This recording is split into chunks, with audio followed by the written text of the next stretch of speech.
Okay. So we talked a lot about the brain last time, and we're going to talk a little bit more about that, and then we're going to talk about organization of hierarchical systems, and then we're going to talk about their representation in mythology. So this is from a paper by Swanson, and Swanson has been studying the hypothalamus for a very long time and brain organization in general. And the way he conceptualizes it is in a rather Piagetian sense, and so the essential outputs of the nervous system are basically patterns of motor behavior, and those are controlled by patterns of spinal cord activity, and those are controlled by patterns at higher brain levels, including the hypothalamus, and then those are controlled by emotional systems. There's patterned responses at the emotional level, and then those are controlled by patterned responses at the level of the cortex. And the body sort of builds itself from the bottom up. And as it builds itself from the bottom up, it's trying to integrate the function of all the systems that are necessary for the maintenance of the biological maintenance of life in the medium term, short term, medium term, and long term, and in a social context that works for the social context and also works for the individual context. So you can imagine that that's a rather, it's hypothetically possible that there's only a certain set of solutions to a problem that complex. And if that's the case, then that would account for the emergence of something approximating a universal morality, and it would also explain why every possible political system won't work. So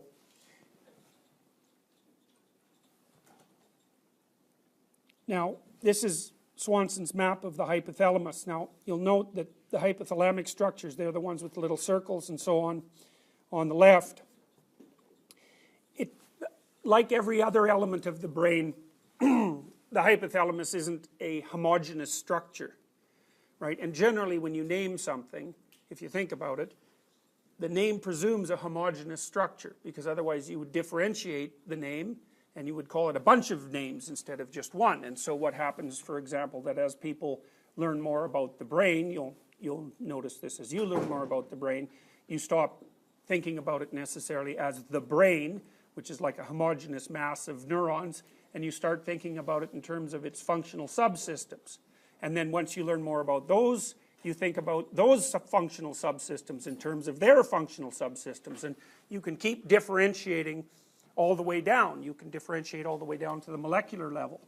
And so as your knowledge improves, your level of resolution improves, and you can use more and more precise terminology.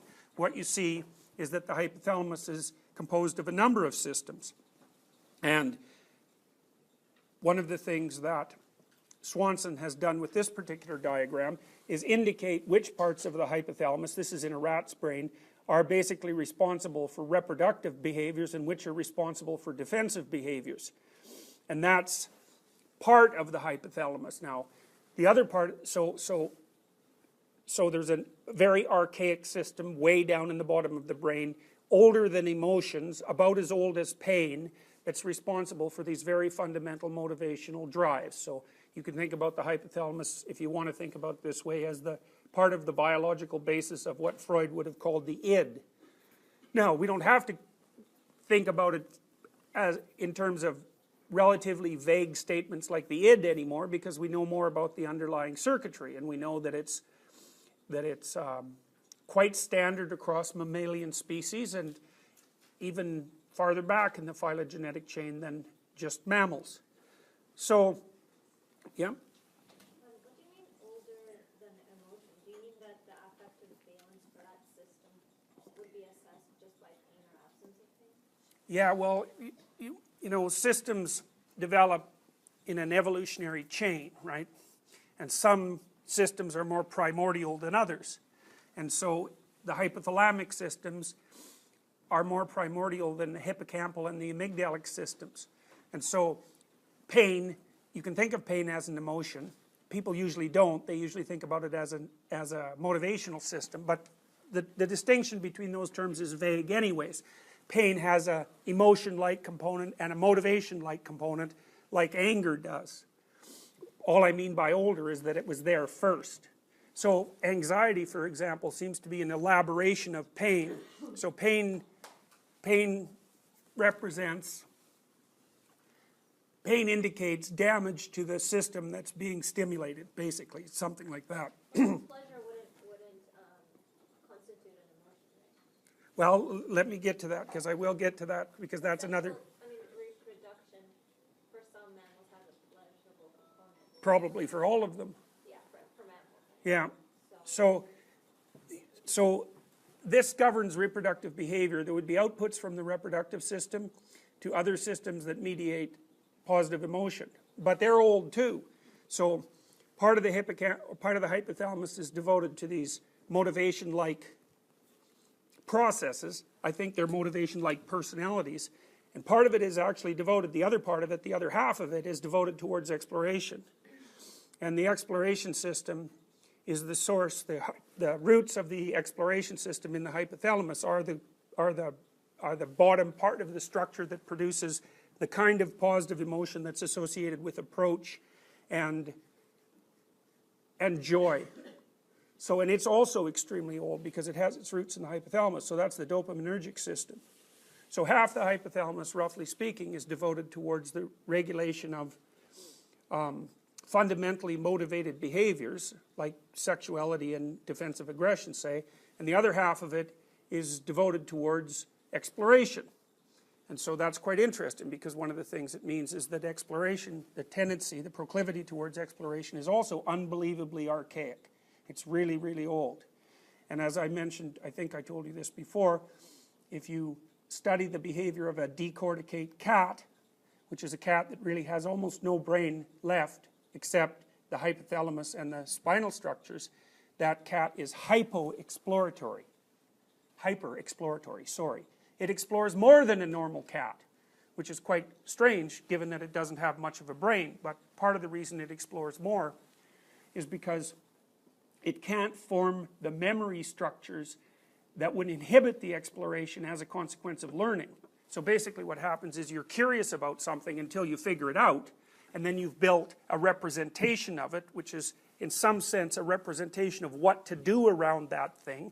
And once you've built that representation, it's not necessary to be curious about that thing anymore because you've figured it out, and you might as well go on to some other thing that you don't understand. But if you don't have much of a brain, you can't store the consequences of your exploratory activity, and so you can't inhibit it. So that's why a cat without a brain is hyper-exploratory. So what I think is really interesting about the hypothalamic work is that we're going to talk a lot about the representation of exploration in mythology. And it was very interesting to me to learn that the proclivity towards exploration and the positive emotion that's associated with that is so ancient that it's grounded in the hypothalamus. So it's as old, so to speak, as hunger and sex. And those are very, very old things. So now, you might say, well, if the hypothalamus can do all this, why do you need the rest of the brain? And that's a perfectly good question. Some animals don't have much more brain than that. It seems to me that the reason that you need it is because when you have motivational system A and motivational system B and motivational system C and motivational system D, there are conflicts, there are potential conflicts between their operations across spans of time. One can interfere with another. And the optimal arrangement is so that the operations of each of these systems is sequenced in such a manner that each of them get what they need on an ongoing basis. And so part of the reason that you need the rest of your brain is to do the proper sequencing, is to figure out when you should do what. And so the rest of the brain in part is there to take time into account. But it's not only there to take time into account, it's also there to take context into account.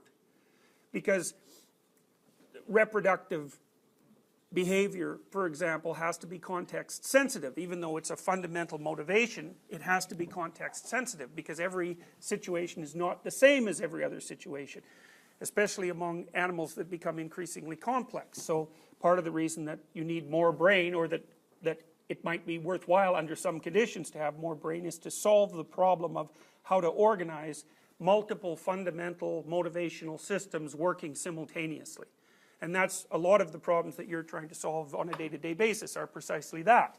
You know, you have to add emotional regulation to that, and you have to also, because we're social animals, you have to add the problem of the fact that there's all sorts of other people who are trying to do exactly the same thing, cooperatively and competitively in the same environment, across different spans of time.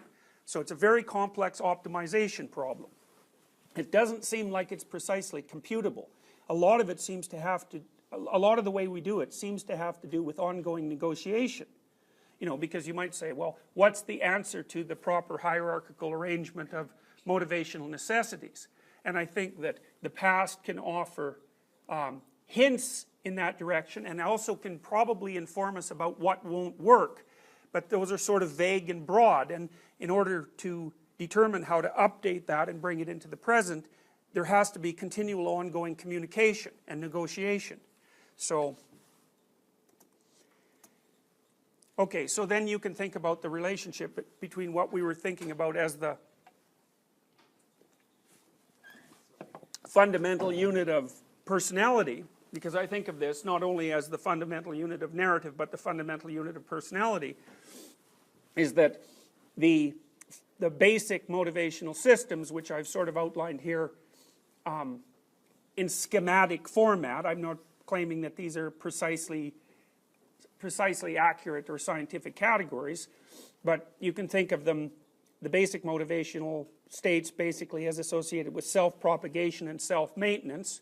Those are the two big problems that a living creature has to solve, and then those problems are broken down into the operation of more specialized subsystems, like the desire for affiliation, which seems to be a basic motivation among people, sexual desire. Those are all self-propagation motivations, thermoregulation, thirst, hunger, elimination, all the sorts of things that you think of as basic biological necessities. And so each of those has the capacity to pop up something that's approximating a personality when it needs to. And so it's not a drive, which is an important thing to realize. There's a drive-like element to the degree that that process has become habitual, or that it's based in instinct. So the more drive-like something is, the more likely it is that lower levels in the nervous system are taking care of it. And so maybe spinal systems, for example. So, you know, if you put your hand on a hot stove, you'll jerk it back fast before you feel the pain. And that's because there's a reflex loop between the sensory receptors on your hand and your spinal cord. It's very fast. It just goes like that. It's a sensory motor loop. And it's basically deterministic. So things at extremely high resolution become increasingly deterministic. So the pain comes in after you've pulled your hand away, and that seems to be something like, it's teaching you, in some sense, your body is teaching you, that's one way of thinking about it, not to do that stupid thing again. And people also think maybe that pain immobilizes us, so that we're more likely to heal, or less likely to keep engaging in the behavior that caused the damage. So, alright, so our motivational systems are popping up these little personalities all the time. And you know, one of the dictums of psychoanalytic thought is that those little motivational personalities can more or less have a life of their own, because they're subsets of you, and if they're not integrated into the complete personality well, then when they emerge, they're going to be rather primordial and unsophisticated. And you see this in people, for example, who have outbursts of anger. You know, it's that it isn't exactly reasonable to say that they've become disinhibited, although that's one way of thinking about it. It's actually more reasonable to assume that they haven't developed enough sophistication to integrate that motivational system, so that capacity for anger, for example, into their personality as a whole. And one of the dictums of Jungian psychotherapy in particular is that it's extraordinarily useful to integrate those elements of your personality that might have like a fiery-like nature, a potentially dangerous nature. Anger and aggression is a really good example of that, but sexual desire is also a really good example of that. If you're sophisticated, you have that system at hand when you need it, but you don't use it in a manner that's destructive to your operations as a whole across time, and you don't use it in a manner that disrupts the relationship that you've established socially with your family and broader society.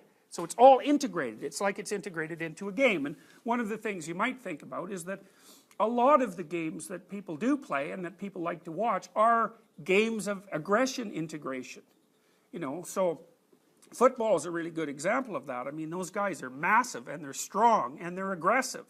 But, you know, by and large, when they're in the football game, they use that to further the game. Now, they're trying to win individually and their team's trying to win, but at the same time, both teams are competing within a framework of rules, and that's in a broader framework that encompasses the entire audience, which is also continually giving them feedback on the quality of their play.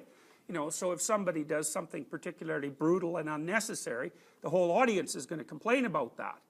You know, and that's one of the ways by which the players determine how much force can be used and how much force can't be used. Because as the game continues, it's not easy to tell when you're being too aggressive or not too aggressive. You know, so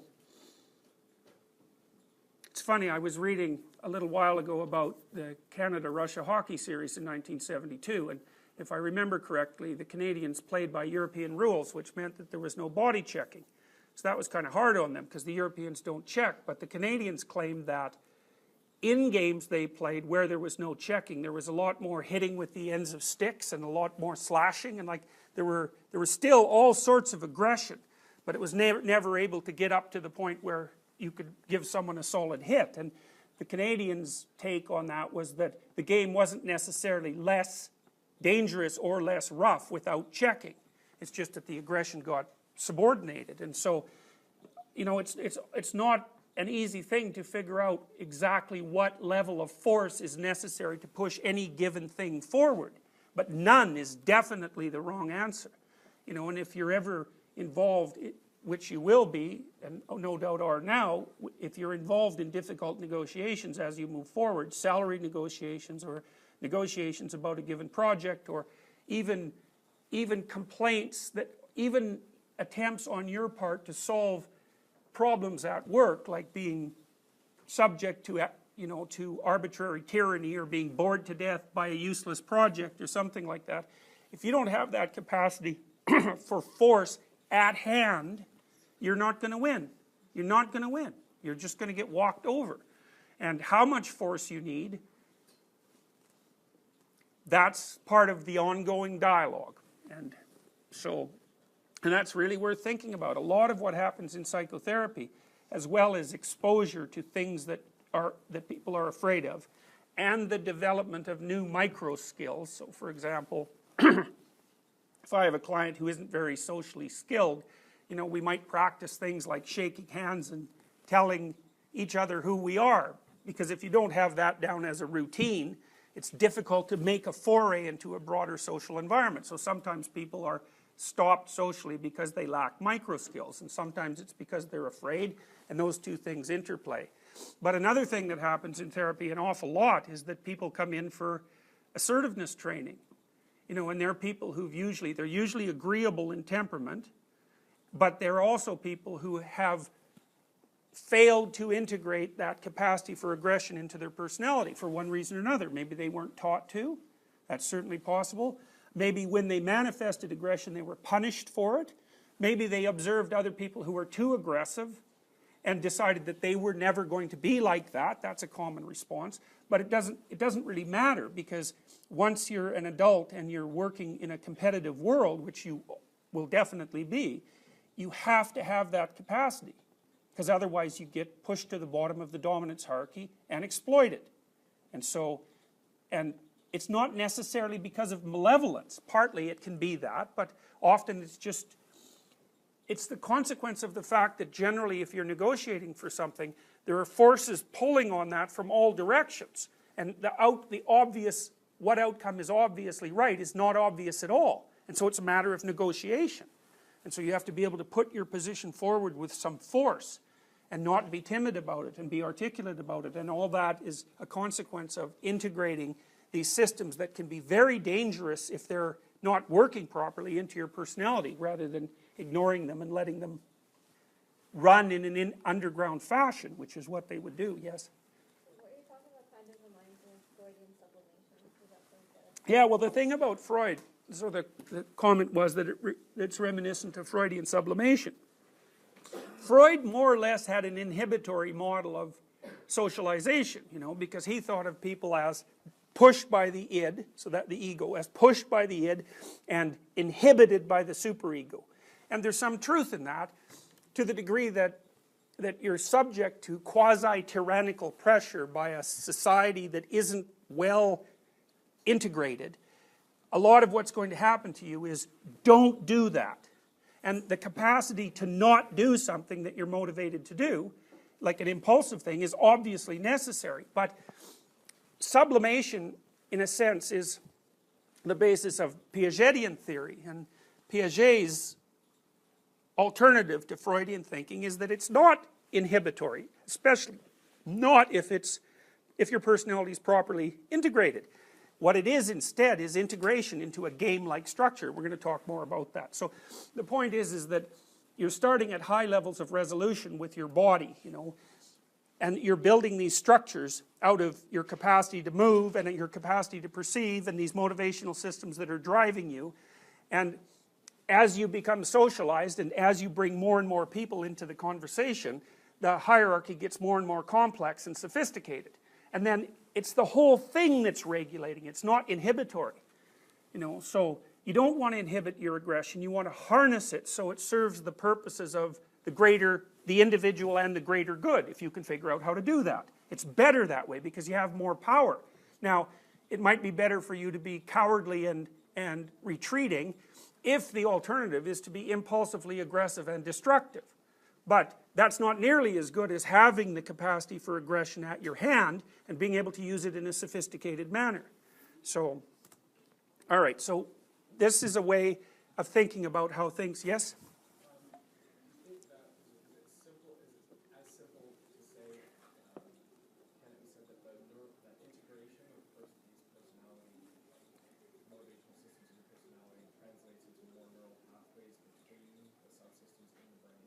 I don't think you can say that it's that simple. I mean, I think that happens, but how it happens we don't know. And the thing too is that this organization does not only take place in your brain. That's another thing that the psychoanalysts, I think, overestimated, because they tended to think of psychic regulation as internal, but it's not. So, for example, as long as you're acceptable to your peers, you seldom have to regulate your own behavior, because they'll regulate it for you, right? And so when you're out in the world, I mean, you guys are all sitting there in a particular way, partly because if you deviated from the appropriate way to sit there, whatever that is, if you deviated from that sufficiently, the group would turn on you right away. So as long as you're awake enough to respond to the subtle cues that people are giving you, you don't even have to worry about the internal inhibitory problem. Now what you want is you want your nervous system organized in a way so that it fits well into the overall organization of the society. And there has to be crosstalk between those. But society exists, right? So anything society will do to regulate you, you don't have to do. And that's really useful. It's an outsourcing problem. You know, and there's lots of things you outsource. So one of the things is, think about something like self-esteem. Now, self-esteem is I don't like the word, because self-esteem is really something like extroversion minus neuroticism. It's close to that. But let's look at it in a slightly different way. Let's say, well, how valuable should you regard yourself? And so then you think, well, and then we might think, well, maybe that has something to do with competence. Okay, well, so how competent are you? Well, the answer to that is you really don't know, and there's actually no way of telling. So your nervous system has to guess, and the way it does that is that first, you're put on a normal distribution for negative emotion, and that you're just sort of given that at birth, that's your temperament. And then the socialization can pull that one way or another. You know, it can make you more stable or less stable depending on how you interact with your parents and the immediate environment and how dangerous the environment is. And then the next thing you do is you observe yourself operating in the world and you see how good you are at solving problems, and that adjusts it. and then everyone else is broadcasting to you all the time what your comparative value is.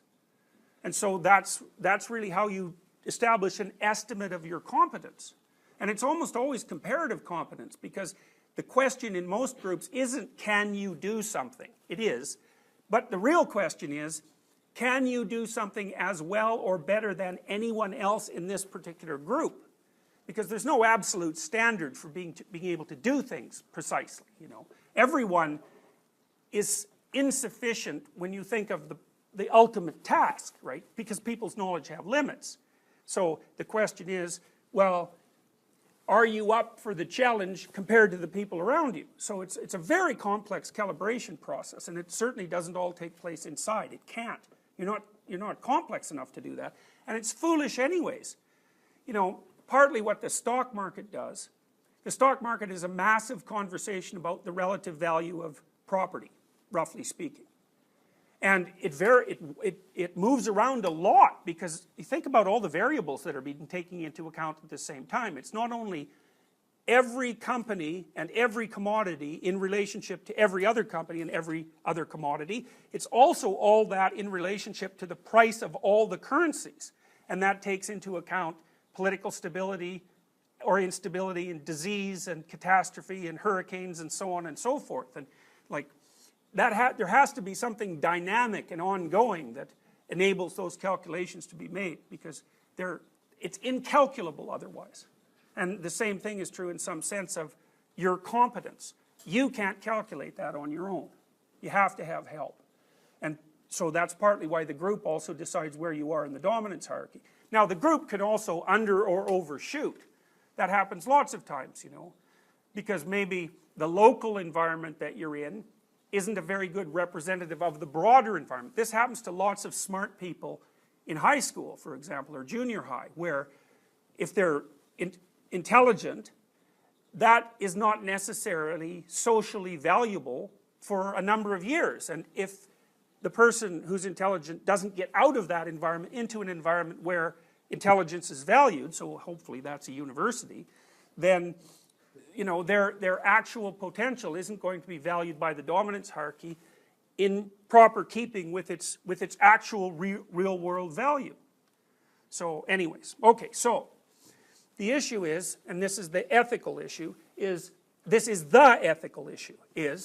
how do you hierarchically organize these subpersonalities? Because you might think, well, why do you have to hierarchically organize them to begin with? Now, there's an element here. For the postmodernists, you can think of this. So, 130 years ago, Nietzsche announced that God was dead, right? And so that was a reflection of the collapse, in some sense, of the believability of traditional religions. And you can think of traditional religions as a coherent, overarching narrative. Now, you might argue about how coherent it is, but they're pretty coherent. That doesn't necessarily mean that they're accurate, but they're pretty coherent. So the slats were pulled out from underneath those structures. Now, what happened during the 20th century was two things, and one was some of those religious narratives were replaced by ideological narratives, and that turned out to be a really bad idea.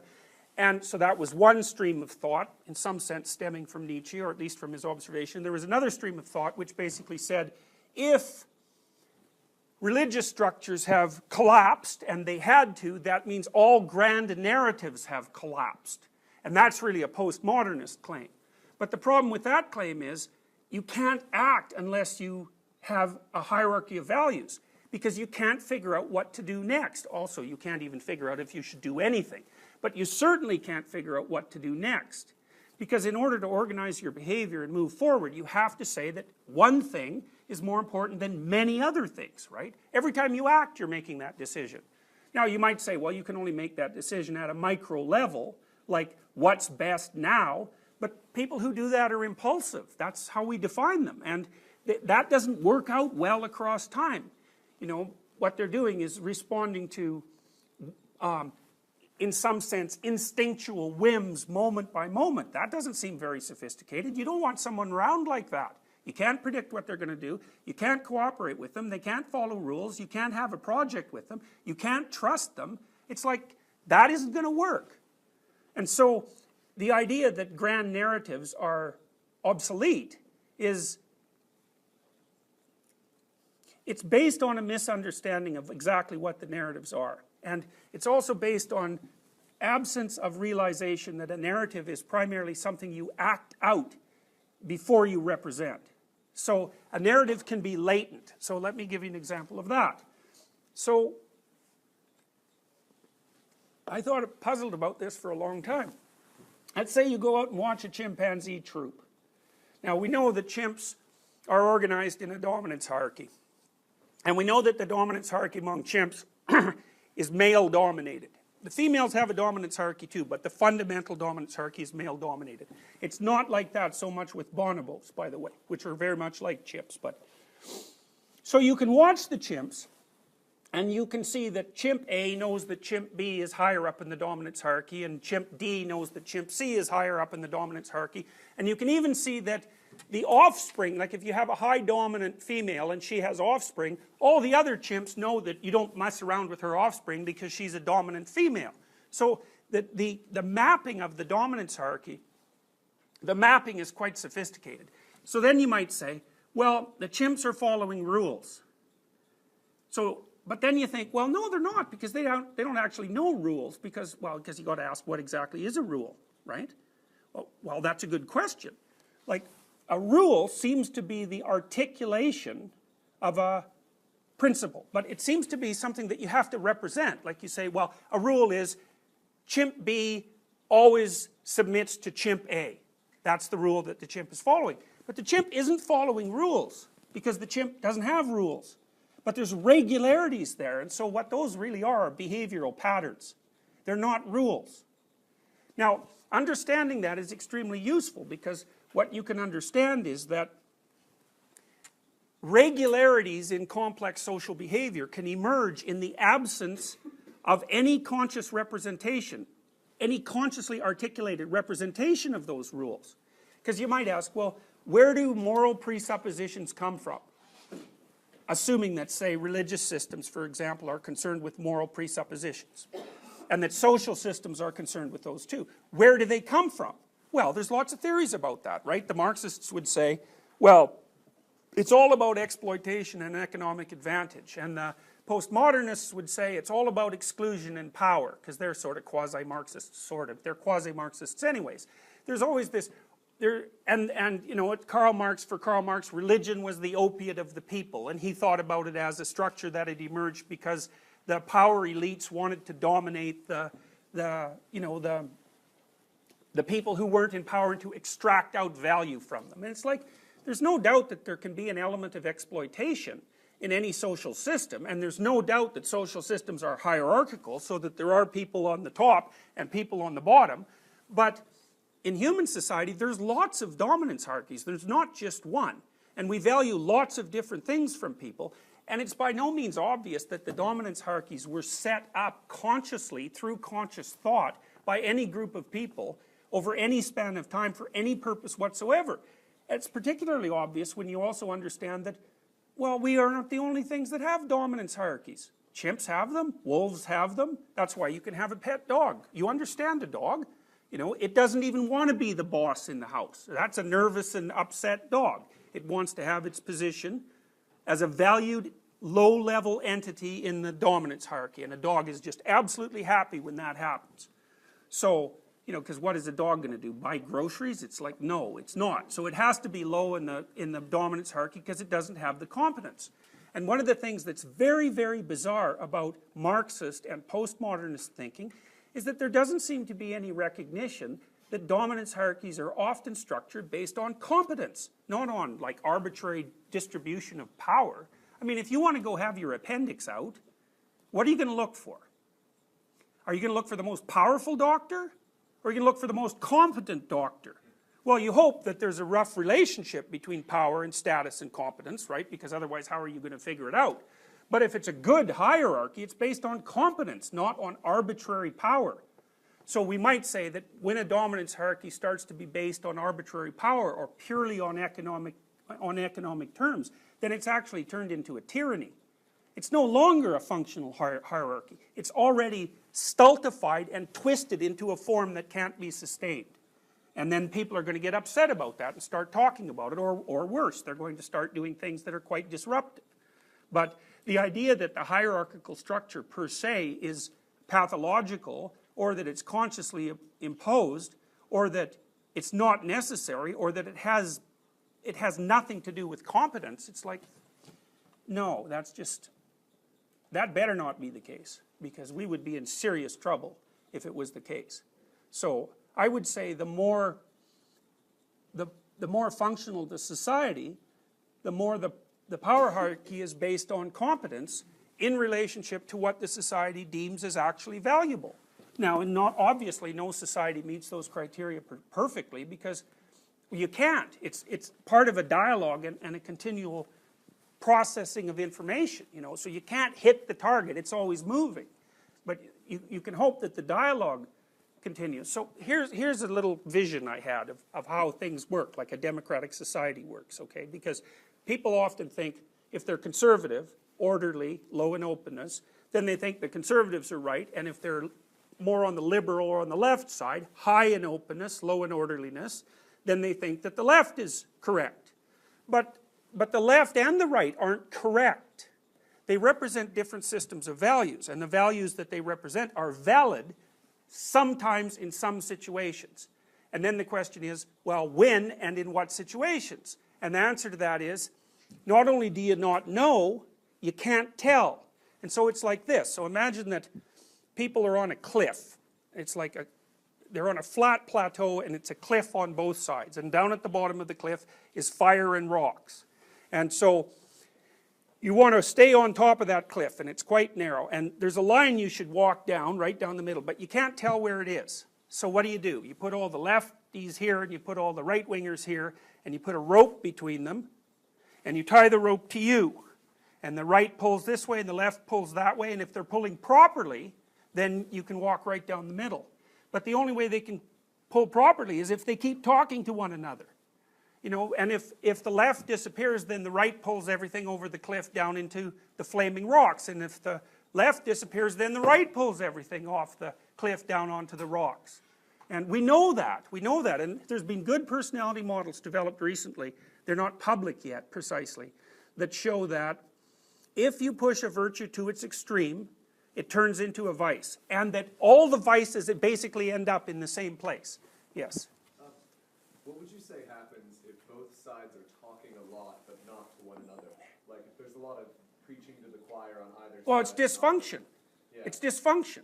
Because I was thinking about modern American politics where they can actually show with data that it's increasingly polarized, like just increasingly left and right subcultures. Well, what that means is that people can't get along. That's what it means. And you can say, well, part of getting along is following a shared set of rules, and that's true, but the rules are kind of low resolution. But to get along, like you think about your family. If your family is structured so that it's just a bunch of rules and you better damn follow them or there'll be punishment, that can be better than just sheer chaos. But it's not as good as general principles encompassing continual dialogue.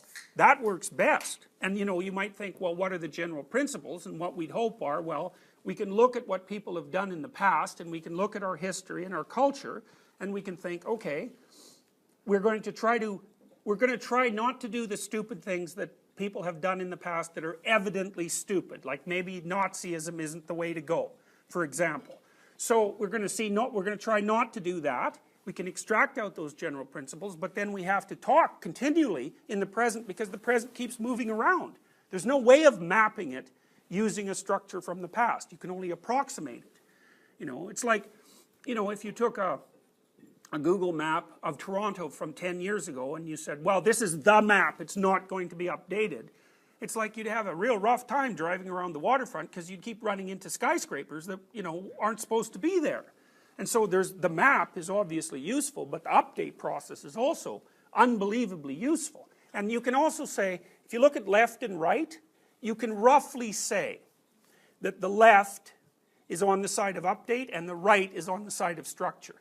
And you might say, well, how much update and how much structure? It's like, enough to solve the problem. That's the answer. What's the problem? Keeps changing. How do we keep up? We talk.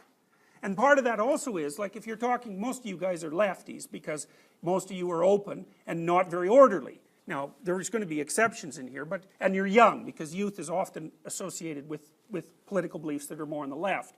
And I think that's because you're in a more plastic state of development, right? There's still a lot of things open to you. So, but the thing about it is that you have to get along with the right, and that's partly because the right represents what's already there. So how do you do that? Well, that's hard, but the one thing you definitely do is listen. You try to figure out what the hell they're up to, you know, and why, and what they stand for, and the value of that, and where it's too extreme. And it's not easy, but that's why a democracy is a dialogue, and not, that's how it regulates itself, is through the dialogue. Okay, so what you're basically trying to do is integrate your abilities, your sub-personalities, which is how I'm going to represent it, into a functional hierarchy. And a functional hierarchy is one where the subsidiary parts of the hierarchy don't conflict. So let me give you an example. You can tell me what, and I based this on the Piagetian notion of the equilibrated state. So Piaget had this idea that there's two ways you might be able to run an organization. So say you're moving towards a collectively defined goal. And one would be to put someone at the top of it and kind of give them complete control, tyrannical power. And so that meant you were going to do what that person said or else. Okay. Now the problem with that is that that person isn't always going to be right, and that you're not always going to be happy about doing what they say, and that the fact that you're not happy means you're not going to be as productive, and it also means that the organization is going to have to expend quite a lot of energy keeping you in line. Okay, so here's an alternative. Alternative is, here's the goal.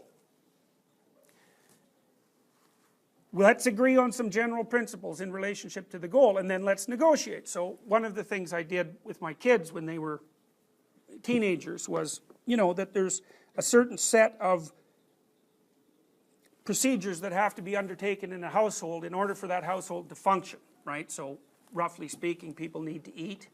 It should be clean enough so that contamination isn't a problem. It shouldn't be so messy that it's impossible to do anything that you want to do in a house, you know, etc. There's guidelines that we all basically implicitly understand that constitute a well-regulated familial environment.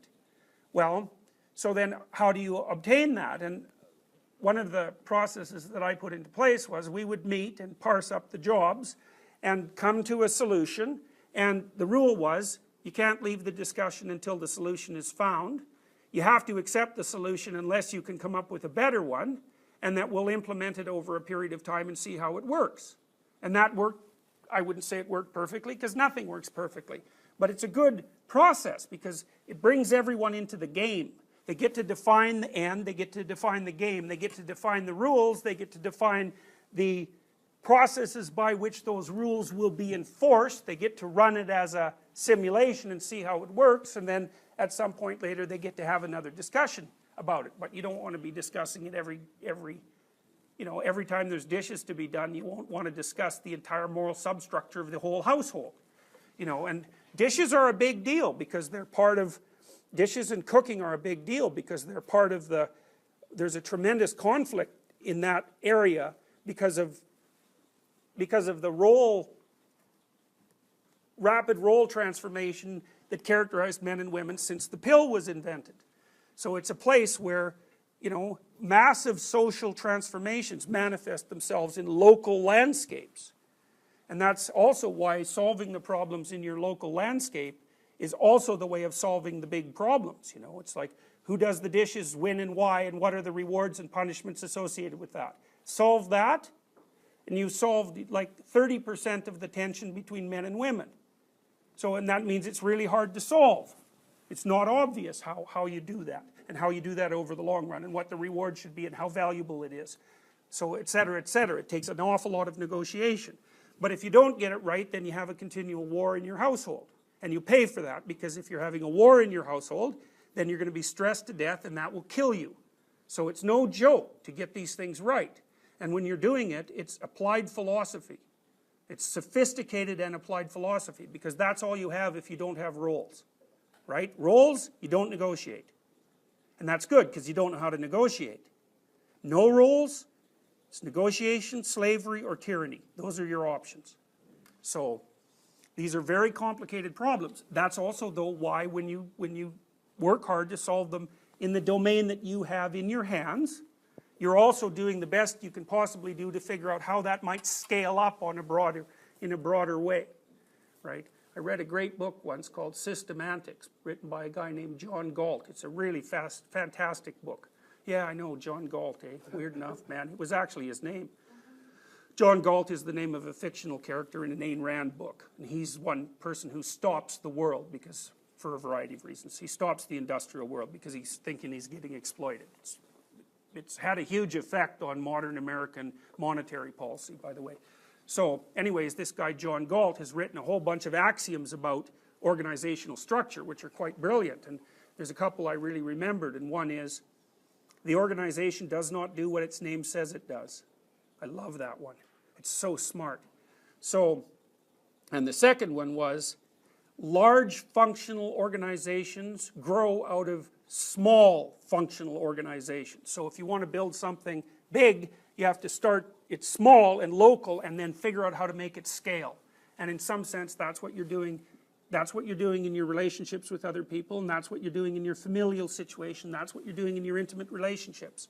You solve those problems, you develop a template, like a skilled template of perception and action that you can then bring out into the broader world. It's really important. So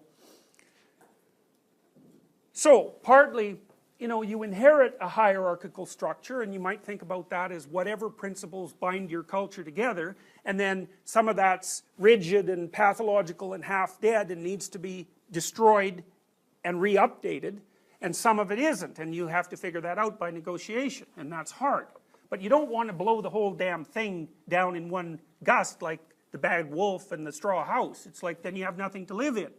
So you want to make modifications in a culturally determined structure with caution and care, because that is all that stops you, that's all that protects you from chaos, apart from your ability to update your models. And you blow that over and you find out what's behind it. And part of what's behind it is the dragon of chaos and the terrible mother. It's not good. You saw what happened to Iraq when the Americans knocked over the hierarchy, right?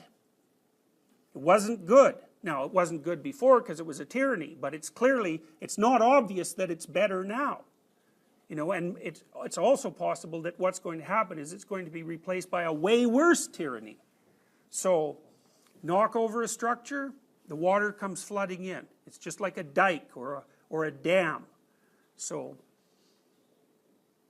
all right, so that's your problem. Now, I set that up as part of a moral hierarchy. So, at the bottom of any process, you say, well, maybe you're trying to be a good person. We might as well assume that. You might say why, but my answer to that would be because it's better than not being a good person. You're going to run into a lot less pain and misery. And you're going to be a lot less destructive, and you're going to hurt a lot fewer people, and you might leave everything better than you found it.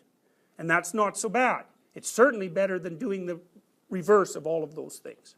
So, unless you think there's something particularly positively valuable about pain and misery, and that seems to be, you could make that case, but if I put you in pain and misery, you do everything you could to get out. So even if you thought that that was a reasonable solution, if I imposed it on you, you would do everything you possibly could to escape. So all that means is that you don't know what the hell you're talking about. Okay, so because what you act out is more representative of who you are than what you say. Because what the hell do you know about yourself? You have a vague model of who you are and a vague model of society. And so you can wrap off some articulated representations, but the probability that they're going to really map the underlying structure is low. So, okay, so we'll assume you're going to be a good person, that's what you're striving for, and then we can decompose that. And you can decompose it all the way down to micro behaviors. And so the issue is you try to build a hierarchy. At the bottom it has all your micro behaviors, the things you can do with your hands and your eyes and your mouth and your body. That's the highest resolution level. And then you're trying to organize those into higher and higher into more and more abstract and powerful structures in some sense that are also homogeneous inside. They're not full of internal contradictions. So, and that's how you establish peace. That's how you establish psychological stability, and that's how you establish peace. And there has to be negotiations at all of those levels, and roughly speaking, it's better to negotiate at the low levels, if you can do it. You know, so I use this example fairly frequently. It's like, so you've got a 4-year-old kid and their room is a mess because they've been playing. And you think, well, that room can't be a mess. Why? Well, it's hard to play in a messy room. That might be one answer. So you have to restructure it so that you can play again. That's part of why it should be clean. So then you tell the 4-year-old, clean up this room. And then you leave and then you come back and it's like nothing's happened. And the reason for that, in part, perhaps, is because that's the wrong level of resolution to solve the problem at with regards to the 4-year-old. You could only say clean up your room, which would be maybe at the same level as, say, family care there, to someone who has the underlying structures already in place. So you might say to the child, see your shelf. And they can do that because they know how to follow pointing and they know how to specify an absence and they know how to link that to language. So they'll do that. See that hole? Yes. Okay, so you know the person has enough skill underneath that abstraction to implement it. Fine. Then you say, see that bear? And you know they can manage that. So they look at the bear. You say, well, pick up the bear. And you know they can do that. So they pick up the bear and you give them a pat. And then you say, put the bear in the space. And they do that and they look at you and you give them a pat. It's like, and if you do that with a child for the whole room 3 or 4 times, then what you're doing is building the understructures, right, from the bottom up, and then you can say, clean up your room. So, but if the child, so for example, you come back and the room isn't clean, you might think, well, what do you do about a child who's being intransigent and won't clean up their room? And the answer is, well, the first thing you do is make sure that that's the right level of instruction. And that's the case also if you're negotiating with a partner or an intimate partner. The first thing you should assume if they do something stupid, which they certainly will, is that they're stupid. You know, and that you have to help them out building the microstructures of whatever it is that you're asking them to do. Because people aren't. People are full of gaping holes and they lack social skills of all sorts. It's like, and it's a huge part of the tension between friends and between couples. It's like it's absence of ability. And so you do your person a great favor if you say, you know, you forgot my birthday. Okay, well, what am I supposed to do about that? Well, you might say, well, that's up to you to figure it out. So, no, assume I'm stupid and tell me exactly what you want. And then you'll say, well, that doesn't really mean anything. And I'll say, yeah, but we're going to be like together for 30 years, so if you teach me this one time and it's kind of awkward and stupid, then maybe the next time it'll be 50% better. You know, because you're looking at a trajectory, right? And so you can build, because one of the things, look, one of the things you can think about, for example, is, let's say you make a meal. Okay, now let's say your goal is to make a really good meal in an efficient way so that everybody's really happy about it, including you, so that the probability that you'll get to eat lots of really good meals across your whole life goes up. That's a good solution. So then you might think, okay, I made this meal and it was a costly expenditure of time and I have to be paid for that in some way in order to be happy about it. So let's think about that for a minute because it's a concrete problem. So let's say you spent a bunch of time making a good meal. Okay, what do you not want people to do? Yeah. Okay, so they're not supposed to say, ooh, what's this? Okay, that's a bad response. What else do you not want them to do? Not enjoy it. Right. Okay, so there's not going to be a lot of bickering at the table. Right, because then you're going to think, what kind of stupid idiot would make a nice meal for this lot of like insane chimpanzees, right? So you're not going to want to replicate that. What else would you want them not to do? Not finish it. Yep, okay. What else? Not help clean up. Yeah. Right, not be grateful. Not notice that you put a lot of time and effort into it. not notice that it's above the normal standards, that you sort of went above and beyond the call of duty, right? Maybe show a little bit of thankfulness, yeah? So then you think, okay, well, I want to set up my life so that I get to eat really good meals for the rest of my life and be happy about making them. You think, okay, well, what are the preconditions for that? Well, then you have to fight for the preconditions, because the alternative is you cook slop miserably and you fight, right? And one of the things that's interesting about, one of the things that I often do with my clients is we do some arithmetic, because people have a weird idea about what's important in their lives. So you might think, you got 16 hours a day of awake time, right? So, and you're going to spend 4 of those hours, 3 of those hours interacting with food. Okay, so that's, let's say 4, let's say 3. It's 1/5 of your life, 20% of your life. Okay, get it right. Get it right. It's 20% of your life. You got it taken care of. Wow, perfect. You know, and you think, well, who's going to think through those things? It's like, well, do the math. It's not a math, it's arithmetic. It's like, you know, and so sometimes people will come to me and they'll say, I have to fight with my child for an hour a night to get them to go to bed. I think, okay, let's do the arithmetic. So how long have you been fighting with them? 6 months. How long do you think this will continue? Indefinitely. 2 years. Okay, so let's say it's 2 years. Okay, so that's, we're going to say that's 800 days for the sake of simplicity in math. Let's say, yeah, we'll say 800. And so that's 800 hours. And so that's 20 work weeks. So in the next 2 years, you're going to spend 5 months of work weeks fighting with your child. Okay, you expect to like them at the end of that, do you? It's like you're going to fight with someone for like 5 months and you're going to like them. No, that isn't going to happen. So you might think, well, how important is it to solve that problem? Well, it's 5 months of work weeks worth of importance. You could put a week into it and, you know, it might be helpful. And so it's very, I'm trying to make a case that you have to look at the hierarchy, the hierarchical structure of your values, you know, and the best way to do that often is by paying close attention to things that people normally, they're invisible normally. They're invisible. And that's not good. You have to fix them. And if you fix all those things, those little tiny things, if you fix them, which is hard, you know, it takes negotiation, but it's not impossible. You know, because the first thing you want to ask your partner or your family is, well, how would we like to have a meal? You want wretched, nasty food that someone just threw together, and it's burnt, and we're going to fight about it all the time, and it's really erratic, and it's not predictable, and the person who's making it is unhappy, and the kitchen is a disaster afterwards, and everybody's angry about that. So that's like one solution. Do you want that? And if they all are sensible enough to say no, then you can say to them, okay, well, what's the alternative? And then you can think, well, we could imagine what the alternative would be, and then we can work on laying out the microprocesses that would lead to that outcome. And we can practice them over time, and we can assume that if we don't get it right in 3 months, that doesn't mean it's hopeless.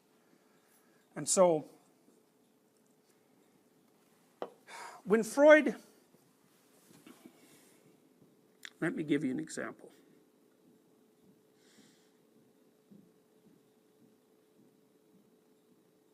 I was reading a Gottman study the other day on marital stability. Gottman has done some really good analysis of couples' behavior. He has set up a lab that's basically a bed and breakfast, and he brings couples in there for a weekend, and he wires them up physiologically and monitors their reactivity. And so what he can predict whether a couple's going to divorce with 94% accuracy. It's like impressive. So what has he found? He's found 2 categories of, he's identified 2 phenomena that are very much worth knowing. The first is that the couples who are going to get divorced, they come into the bed and breakfast and they speak with each other quite calmly. But it's more walking on eggs calm. And while they're speaking with each other calmly, their physiology is like, they're very aroused, and so they're sort of aroused like someone who's facing a predator. So you might think of an unhappy couple as predator and prey to each other. And so the words are there mostly to stop predatory activity, not to actually communicate anything. It's just to keep the surface calm. So then you might think, well, what's under the surface? And what's under the surface, so Freud would say, it's what's under the surface is unconscious. But you can say, well, what's under the surface is one of these hierarchies that's all banged up and twisted and not in reasonable shape. And so people don't want to open the door to that. So, but they do. This is a Freudian slip. So let's say this goes to the second part of Gottman's observations. So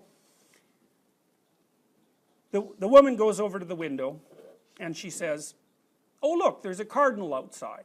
You know, cardinal's that bright red bird, they're kind of cool looking. You know, it's kind of a trivial thing in some sense, but by the same token, it's like, it's a little positive thing, and you know, 20 of them in a day is a good thing. Okay, so then the partner, the husband in this example, has a 2x2 matrix of choices.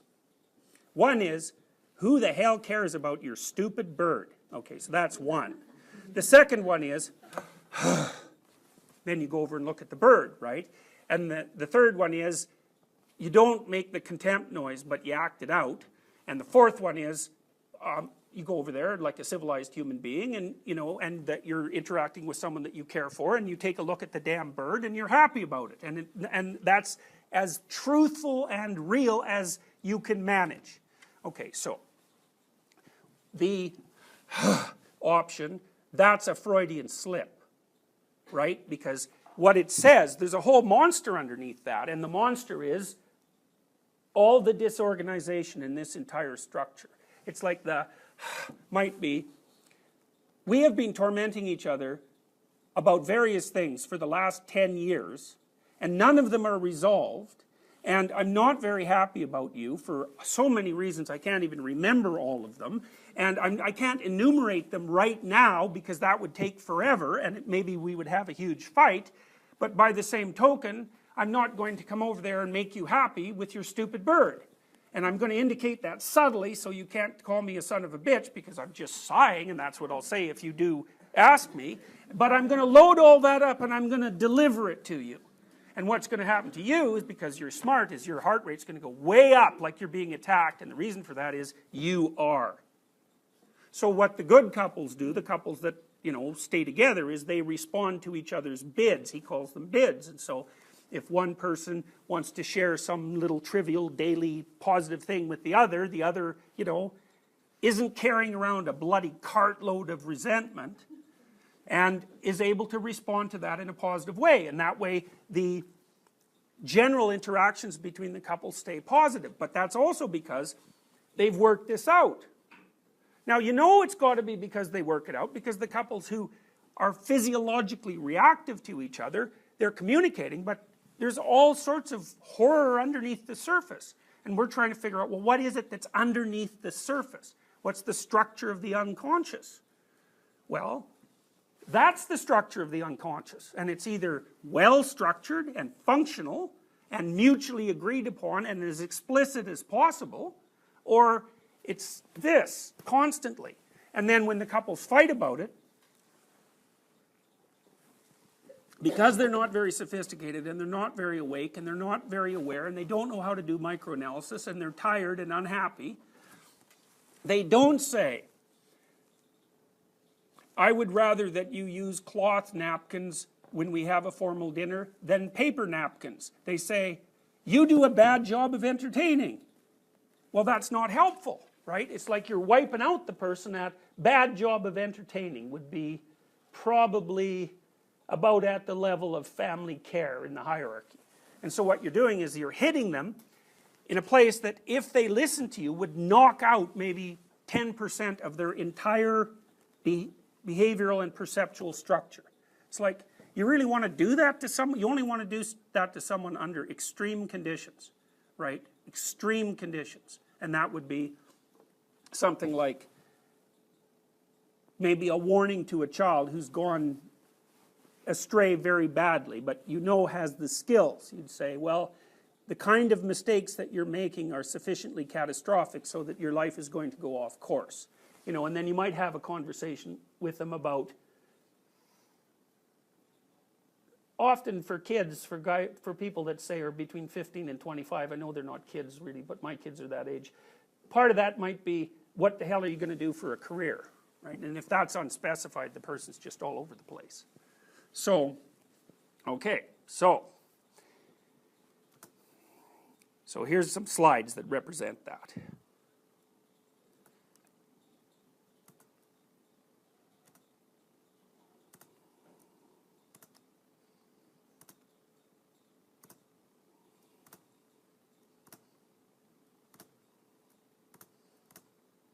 Right? So you see the progression of that. And if things are operating at the top of the hierarchy, what that means is you've mastered all the subsidiary elements. And you've built them, it's not only from the bottom up, but because the levels cross-talk, right? You know, so you can use, and that's the next thing we're going to talk about, because you're not just a behavioral creature. You're not just an animal like a chimp. You're capable, there's things you can do that animals can't do. And what that is that not only can you act things out in a manner that through action will organize your hierarchy, because that's what animals do, but you can also represent that hierarchy.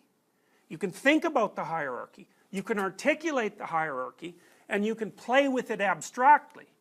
And that's what you're doing when you're engaging in philosophy, and that's also what you're doing when you're negotiating. And that's a really good thing, because it means that you can not only conceptualize changes and then implement them, and you can conceptualize a broad range of potential changes and improvements, and you can implement them and you can observe what happens, but you can also communicate that to all sorts of other people. So it's a great thing to be able to do.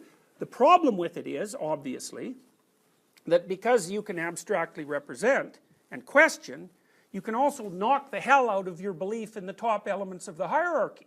It's like, well, what does it mean to be a good person anyways?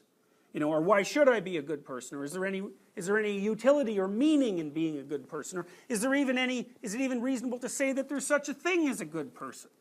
It's like, I think all of those questions in some sense are ill-posed, and the reason I think that is because they're at the wrong level of resolution. You know, you don't throw the damn baby out with the bathwater, so to speak. So if you're going to critique something, don't start at the highest level of abstraction. And I think that's a big part of what's wrong with what people are taught in universities today, because you're often taught to criticize systems at the highest level of abstraction. It's like, well, there's something wrong with capitalism. It's like, really? Really? You're going to do something about that, are you? And it's going to work better in your lifetime. That's going to happen. It's like, no, it's not going to happen. You know, if you stick a stick in a functioning machine, even if you think the machine, it's all rattly and it's like pulling people's arms in and it's got all sorts of catastrophic problems, you come along and like hit it with a stick, it's like it's not going to run better. It's the wrong level of analysis.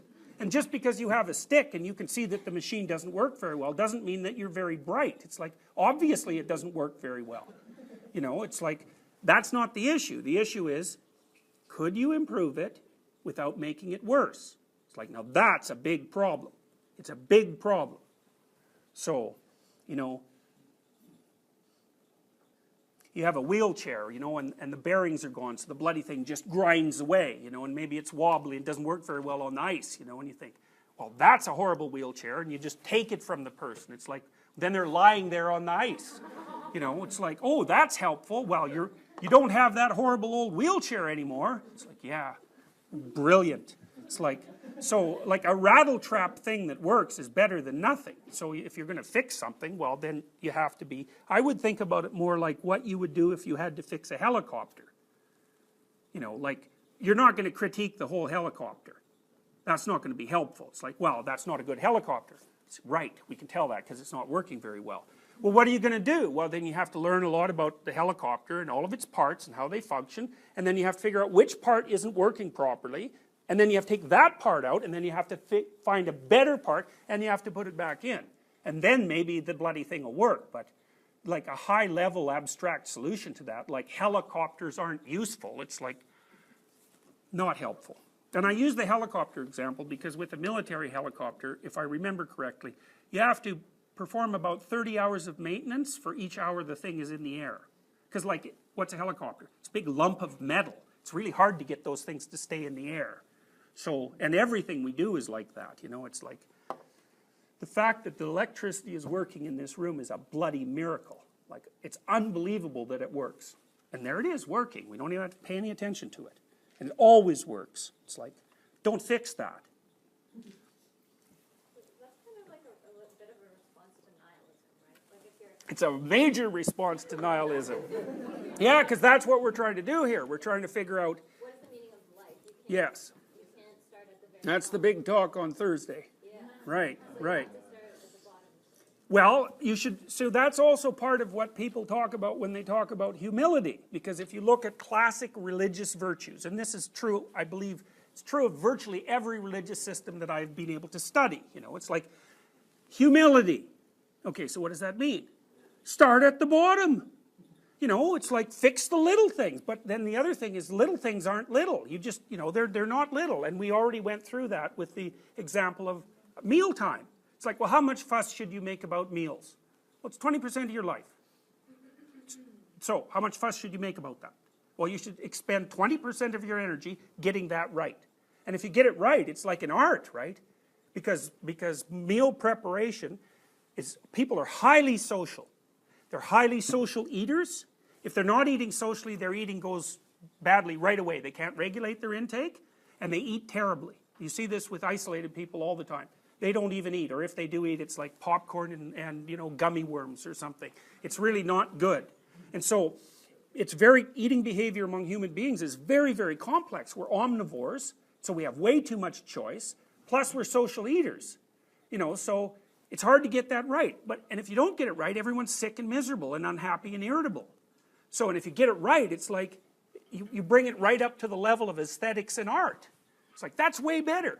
So, you know, when you're thinking about things like the meaning of life, life has all sorts of meanings, many, many meanings. And then the meanings are arranged in a hierarchy. And so whether there's a meaning or many meanings depend on where you look in the hierarchy. But if you want your life to be better, which might be some element of meaningful life, you know, one of the things you can start doing is start doing all the things that you actually do right. Well, that'll improve things a lot. And then once you improve those things, then the way you're looking at the problem isn't even going to be the same. Fix the micro routines and then see what happens. It's like you might find that if you get all the micro routines running properly, the whole problem of nihilism just vanishes. So, at least it's worth a shot. So, okay. Now, here's the next thing we're going to figure out. Is like, how does that hierarchy come into being? Now, for a long time, this is also a Nietzschean observation. For a long time, and this is also the basis of conspiracy theory sociology, I would say, roughly speaking. It's like Freud critiqued religion. He said that it was a defense against death anxiety. It's like there's a couple of problems with a critique like that. It's like it's partly a defense against death anxiety. So one of the things that you really want to watch when you're listening to thinkers and when you're trying to figure out how to organize your thought is you really, really want to be skeptical of people who boil things down to one principle. So for example, Marx, it's economics and class struggle. It's like, well, is that relevant to the study of societies? Yes. We're structured in dominance hierarchies and we trade. It's a big deal. It's not the problem. It's one of many complex problems. And so, if you take a Marxist view of history, what you basically do is you take a look at history and you interpret it through an a priori set of axioms, which is that everything that happened was determined by economic causes. Well, the thing is you can do that. Because every single thing that ever happened is determined in part by economic consequences. So all you have to do, or causes, all you have to do is ignore all the other causes and come up with a really coherent narrative that you can do. Anybody who's a Marxist can do that in like 3/10 of a second. Because it's like a machine, you know. It's like, it's funny, I was talking to a guy the other day. And he's an ideologue. And I asked him a question. This has been bugging me for a long time. It's like, I thought, you know, in Greece, everybody cheats on their income tax, right? And so that's not so good because the government can't work, and then the economy fails, and then everyone starves. So you might say, why shouldn't you cheat on your income tax? And the answer is, well, then the government won't work, and the economy will collapse, and everyone will starve. So don't cheat on your income tax. You know, and you think, well, I can cheat, and that won't really matter. It's like, no, it matters. Here's why. So let's say you're doing your income tax, and you're pissed off about it because, like, you know, you're giving away your money, and you don't know if it's being well spent, and of course, mostly it's not, because mostly nothing works very well. And so you think, well, I can cheat because I'm only one person, and, you know, how does it matter? But then you think,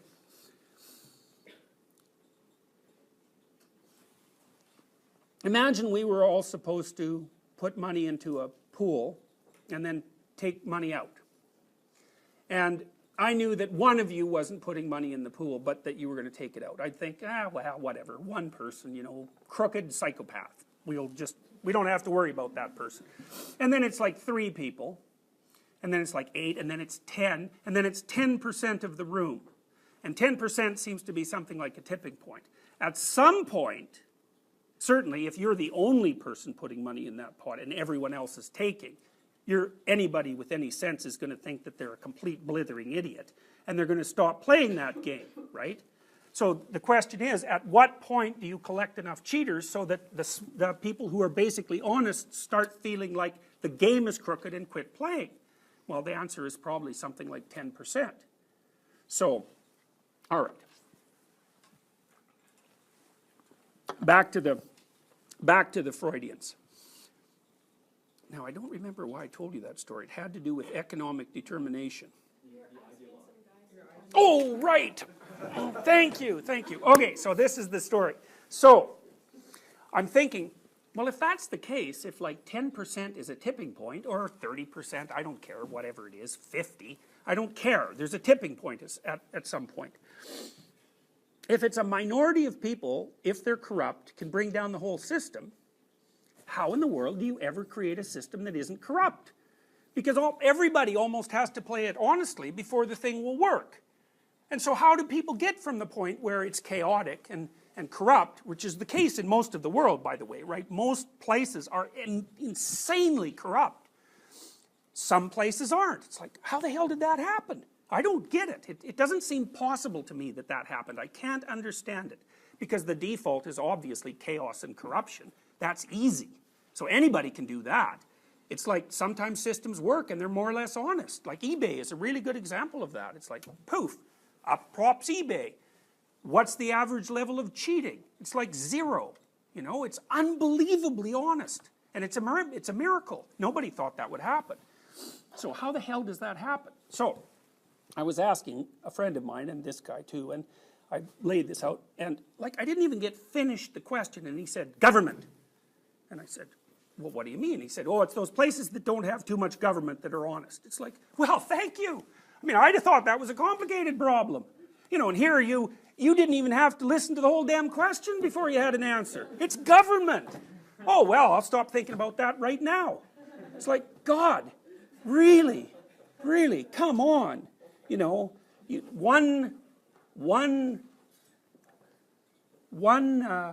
single causal answers to complex questions.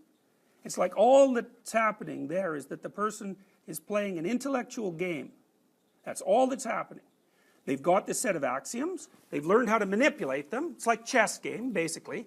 And no matter what the problem is that you throw at them, they can run them through the algorithm and pop out an answer. It's not helpful.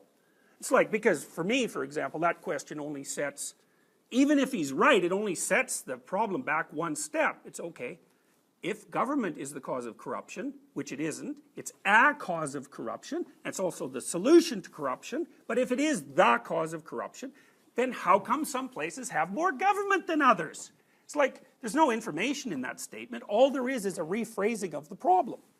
It looks like an answer. It's got nothing to do with an answer.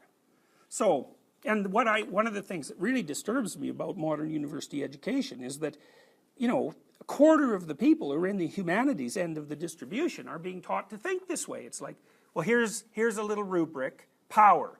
That would be the postmodernist, deconstructionist routine, courtesy of Derrida, who was a Marxist. And you take his propositions and you can apply them to everything. It's like, it's not helpful and it's not thinking. It doesn't do anything. It just gives you the illusion of thinking. So, okay, so.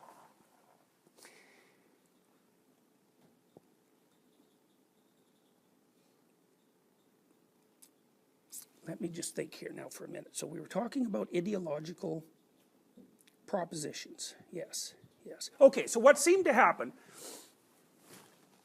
once the slats were knocked out of the assumption that there were fundamental assumptions that you could rely on, so let's say like the existence of God, and that your relationship to God was an indication of the greater good, and that the greater good was an actual concrete thing in some sense.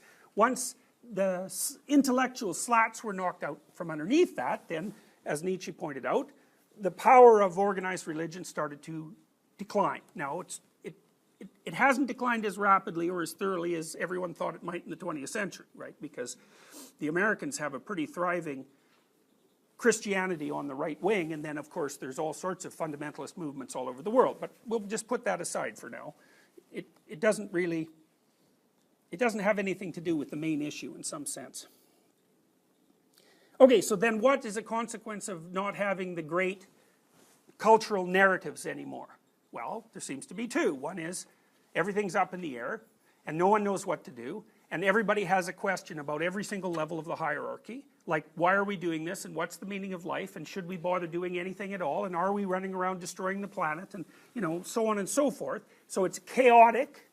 And the other one is people just transmute their religious beliefs into another kind of monotheistic explanation that's based on some intellectual proposition. And so with the Marxists, for example, it would be economic relationships with people. For Freud was not an unsophisticated thinker, but he did try to boil everything down to sex and aggression, mostly sex.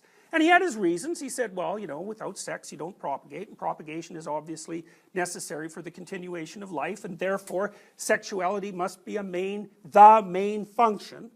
And it's a powerful claim, but we do know, if you look at biological systems, we know that your motivational systems are disparate, right? They don't seem to unite themselves into a single motivational system, except maybe at the level of the reticular activating system, which is something like general arousal. So Freud's wrong about that. So, but he was wrong in an interesting way, and I don't think he was an ideologue. But the point is that there are multiple forms of meaning and motivation, and they're implicit and they have to be organized. And so then the question is, how do you organize them? Now, if you have a conspiracy theory of history, like the Marxists, for example, or maybe like Freud even, because he thought religion was only a defense against death anxiety, then what you basically propose is that the structures of society are rules, first, and that the rules were imposed on the society by either someone or some group of people or something. So for Marx, when he's talking about religion, he says religion is the opiate of the people, and the reason that religion allies itself with the capitalist interests because it allows people to justify their misery in the hope of an eternal reward, and so then they're not rattling up the whole economic system, and the top guys can keep extracting value from them. It's like, yeah, a bit, but not all. Okay, because there's a lot of propositions about that are wrong, like, and this goes back to the chimps. The chimps are out there in their dominance hierarchy, and they understand the hierarchy and they behave in accordance with it. Are they following rules? And the answer to that is no. They're not following rules. What they are doing is manifesting patterns of behavior. Now then you might think, well, did they think up those patterns of behavior? And the answer to that is no. They didn't think up those patterns of behavior. So then the next question is, because they can't think, not really. So the next question is, well, if they didn't think them up, where the hell did they come from? And it's a very interesting question to ask of a book like the Bible, for example, which is a bunch of books, by the way, of course you know that. It's extraordinarily old, and it's been cobbled together over thousands of years. It's like, where did that come from? Well, it's an extraordinarily complicated question. Obviously some people wrote it, some other people edited, some other people put it together, a bunch of different people sequenced it. It got modified over time, it's full of cross-references, it's like it emerged, roughly speaking. So, and I can show you a very interesting visual demonstration of that later. So yes? So you would say something like that religion is a latent narrative that has been articulated over time? Well, it's late. I want to also explain what it's latent in. That's because this is the real issue. It's like, if there's a claim that was basically brought forth in the late 1800s. It was formalized, which is the systems that we use to govern our morality are arbitrary and predicated on belief. Right, that was the proposition. So the question, and that's had all sorts of consequences, and it's a powerful proposition. The question is it a correct proposition? So here's a little diagram here. So that's from Panksepp. Jack Panksepp, the two top ones, little rats. Okay, so we'll tell a story about rats. This is quite cool. So, juvenile male rats are wired to play. Now, rats are in general, okay, because rats have a play circuit. It's a circuit. We have it too. Dogs have it. Mammals have it, you know. I went to the zoo the other day and I saw a rhinoceros playing. Watched that for like 10 minutes. It has this huge ball in its compartment. And the bloody thing was like dancing around, walloping this ball with its huge horn, and like, it was dancing, it was playing. It's like, that was really cool. Playful rhinoceros, you know, you go out there and play soccer with it, and of course you'd get crunched like in 2 seconds flat, but, okay, so, play. Well, why is that relevant? Okay, so here's a cool thing. I think this is like an earth-shattering discovery, personally. Panksepp is a very smart guy. So, you take a juvenile rat, and you put him in a play arena, okay? So you throw another juvenile rat in there and they wrestle around, okay? So then you separate them. Then the rat has figured out that that's where he can play. So the next thing you can do is figure out whether or not that rat will work to get into that arena, right? So like, will it pull levers to get in there? Because then you can infer that the rat would be happy to go in there, because otherwise he wouldn't be pulling the levers, right? Straight behaviorism, except they wouldn't say happy. It's like the rat's pulling away.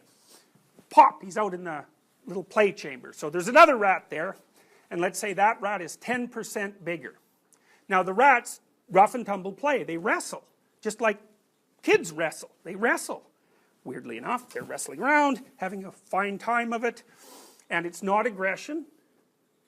It's different than aggression. And people can easily see the difference, just like you can tell the difference when, you know, my dog, I'll play with him, I kind of grab his paws, and he just goes, like, he just has a short circuit. He's growling, his hair is up, and he's trying to bite me, but the only thing he ever does is hit me with his teeth, you know. And it's a game. He knows that I'm supposed to be able to, I'm trying to grab his fur, and he's trying to bite me. And so we do this, and it's like, if you didn't know what was going on, you'd think the dog was going to tear me to pieces, because it's roaring away, and, you know, and it's having a great time. And I let it nail me now and then. But it's playing, and it's obvious that it's playing, and that's way different than it being attacked by an angry dog. Okay, so we know there's a difference between play aggression and real aggression. So, fine. You get the rats out there. Now, if one rat is 10% bigger than the other rat, then that rat can win all the time. Because the weight difference is enough, and the size difference is enough, so that the big rat can just pin the small rat over and over and over. Fine. So you might think, well, what does the small rat think about that? And the answer is, okay, they go out there and they wrestle. And the big rat establishes dominance, because he wins, right? So then, you take them apart and then you put them back together. And what happens is then the little rat, he's charged with inviting the big rat to play. So that's his role now. So he goes up and does whatever a rat does when it wants to play. I suspect it does something like a dog does when it wants to play. Probably puts its head down and sort of dances around, you know. It's like, are you ready for this? So then the big rat jumps on him and they roll around, and then what happens? Well, let's say you do that over and over and over, because that's the thing, is that something that happens once is not the same thing as something that iterates across time. It's not the same thing. So, how rats play is it's a completely different question if they play once or if they play a long time with the same partner, because then there's different rules. And so here's the emergent rule. The little rat won't play with the big rat if the big rat doesn't let him win 30% of the time. The big rat has to let the little rat win 30% of the time. So I thought, that's so cool. It's so cool, because what you see there, that's an emergent morality, right? It's not codified in rules, but there's a procedural, there's a social proposition that emerges there, and the social proposition is, you gotta let the little guy win sometimes. And even rats know that. So, okay, so that's not a rule. It's not handed down on high, so to speak. It's an emergent consequence of the interaction of two rats. Now, okay, so you might think, well, there are some boys doing the same thing. Okay, now Panksepp has also found other things. So he's found, for example, that if you don't let rats play, rough and tumble play in particular, their prefrontal cortexes don't mature, and they get hyperactive. But you can treat that in rats with Ritalin. Right. So, you know, Panksepp's hypothesis, which I think is an extraordinarily credible hypothesis, is that the reason boys in particular are hyperactive is because they're not playing enough. But you can fix that with Ritalin instead of letting them play.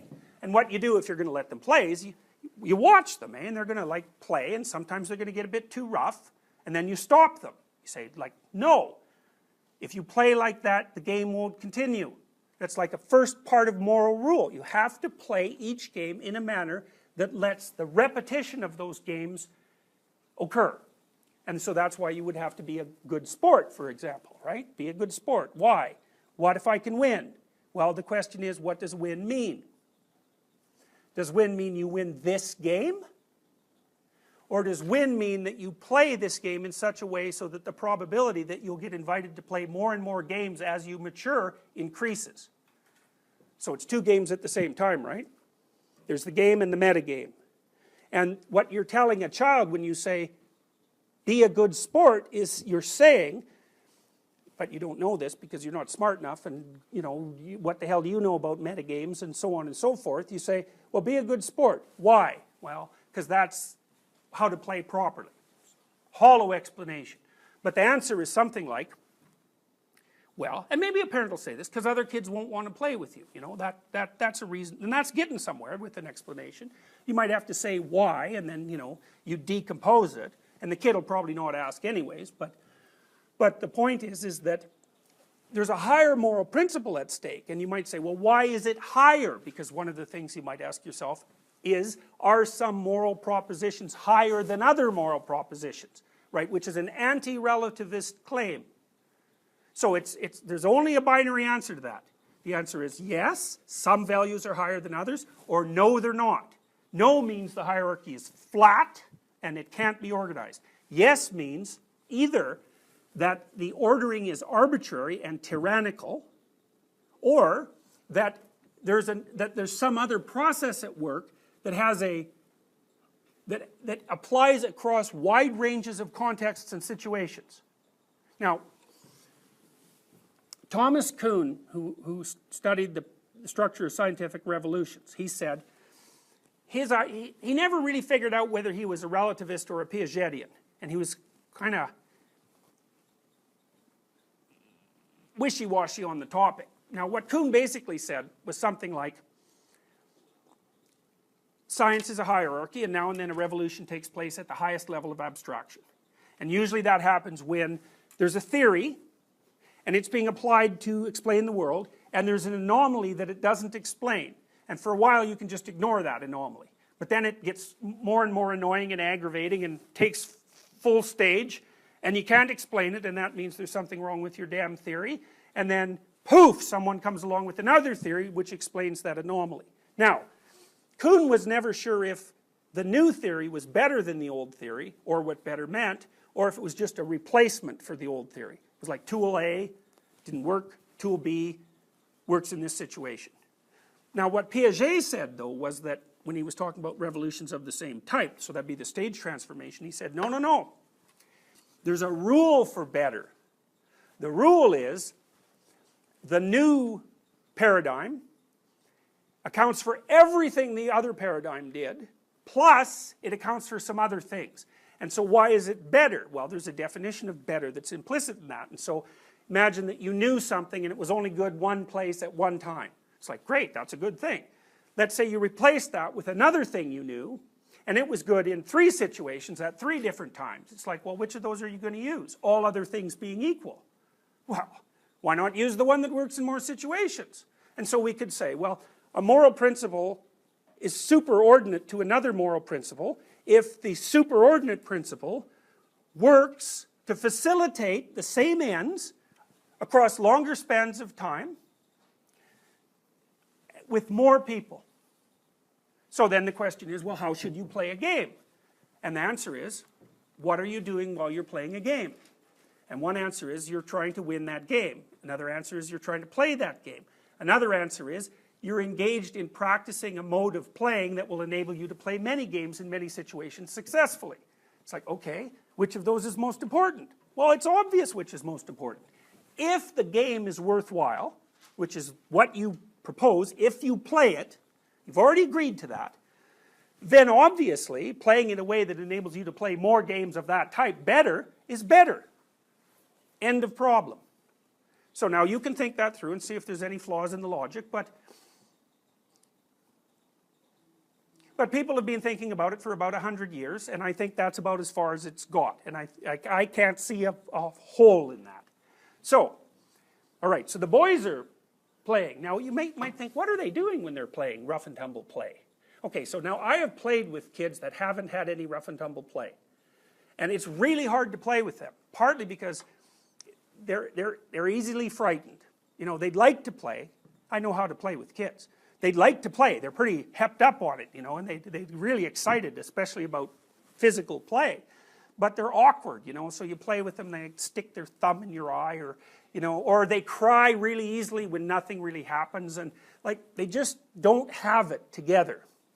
A kid that has done a lot of physical interaction, physical playing, that kid, it's a different sort of kid, because the first thing the kid knows, it's not a rule, the first thing the kid knows is, how forceful can he be with you so that it's exciting and interesting and fun, but it's not too much? And that's really an interesting question, because actually, to really play a good game, like a physical contact game, like wrestling with a kid, is that you want to let that kid come right up to the edge of hurting you.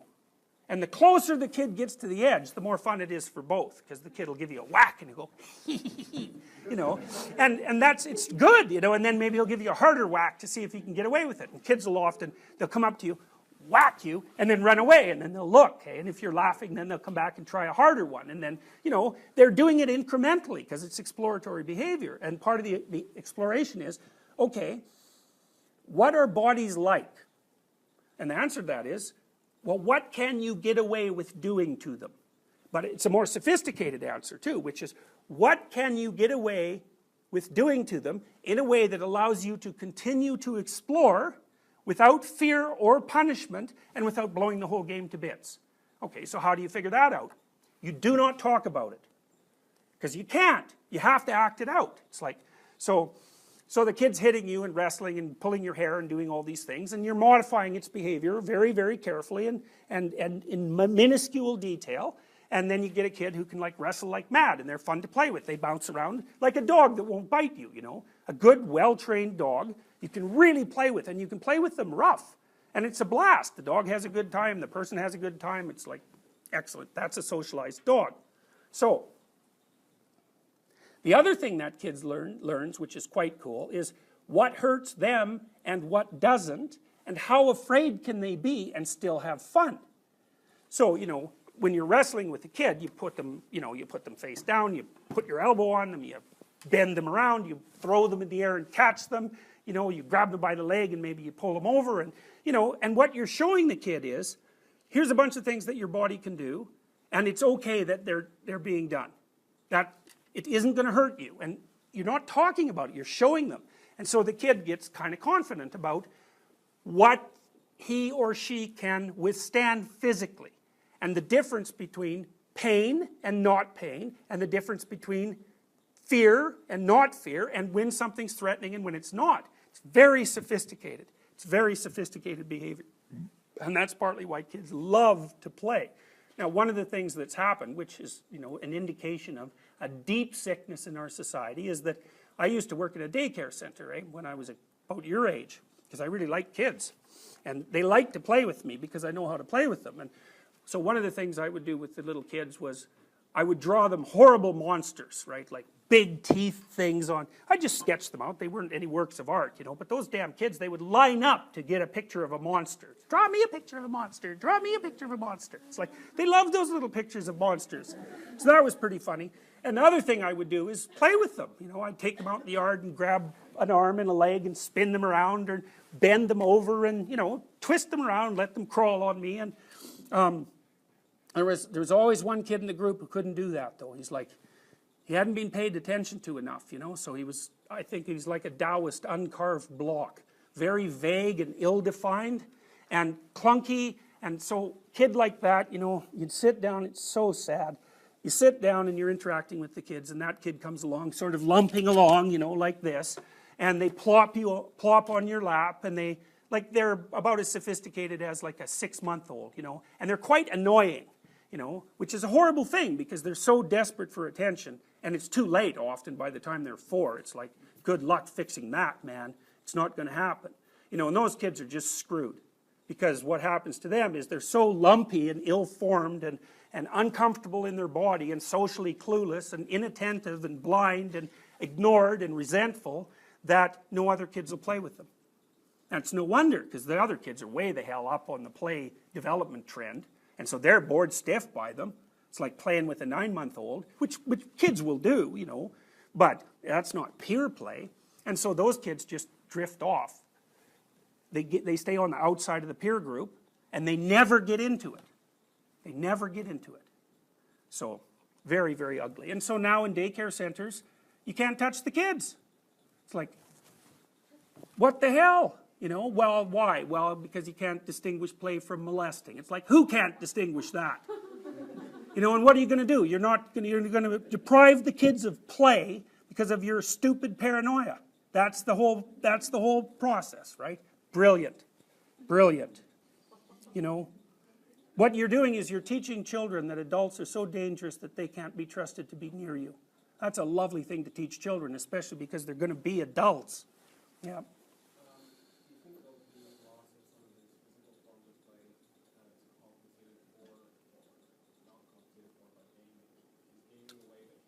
I don't think it's compensatory.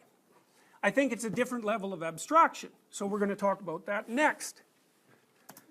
Okay, so the rats, even rats need play, right? And rats are smart enough to figure out that the little guy has to win sometimes. So, okay. Here's what happens with chimps. This is quite cool. So, the little male chimps in particular, because chimps are very aggressive, they do a lot of playing. And one of the things they do is tease the older males. So maybe the older males like having a snooze under a tree, and like the young chimps will come up and like poke them with a stick or tickle them or poke them and run away, eh? And they're trying to see what they can get away with. And that's dominance hierarchy challenge in its childhood form. And it can be a game. If it's done properly, it's a game. If it's not done properly, it's insubordination and it's aggression. And then something's actually gone wrong. I'll tell you a story about that. So, one time I was in Montreal, and I lived in a pretty poor area of Montreal. And it was like historically poor. It wasn't a slum or anything, but it was a very, on the low end of the working class neighborhoods. So, and across the alley, about 2 houses down, there was this house where things weren't going on that were good. You know, I don't know if it was a crack house or some damn thing, but there were people in and out of it all the time, and there was a lot of drinking beer, and which is fine, but it was like antisocial. You know, it wasn't fun party. It was like, you know, corrupt biker weirdos and all sorts of things. And there was a little kid there. He was about 3, and I kind of kept an eye on that kid, and he was an unhappy kid. Like he had a contempt, resentment face pretty well developed already. And so, one day I was out in the back alley and I was building this fence, because I was going to fence my yard in, and so then this little kid came up, and he came up with a bunch of his little cronies, you know, and I was watching them, they were watching me with like hatred, I would say, basically.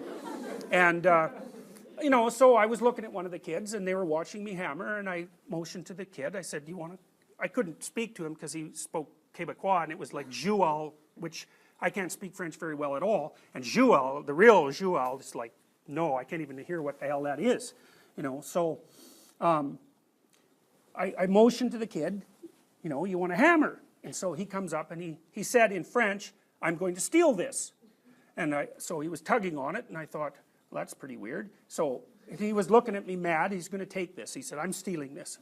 Well, no, I'm not going to give it to you if you're going to steal it. So that was fine. So I said no, and I kept hammering. They were all watching. And then he stepped about 15 feet back, and he ran right over the fence, like running on it, you know. I thought, wow, that's pretty damn interesting. It's like, that's a lot of golf for a 3-year-old kid, you know. It's like, but it was provocative, right? It was dominance, provocation. And it wasn't a game, because he didn't know how to play a game. He didn't know how to play a game. He just knew, like, outright aggression. So he ran over this fence, and then he stood there and looked at me, you know. And, well, I don't remember exactly what I did. Nothing. I think I was just watching him. I eventually finished the fence and put it away. But I thought, that kid's headed for prison just as certainly as a rock falls to earth. It's like, and I know the antisocial literature. It's like, if you're antisocial at 4, good luck to you. There isn't much that can be done about it. He was so ruined by that point already that there was, you know, it would have taken me, if I would had access to that kid, I probably would have had to fight with him nonstop for 3 months to straighten him out.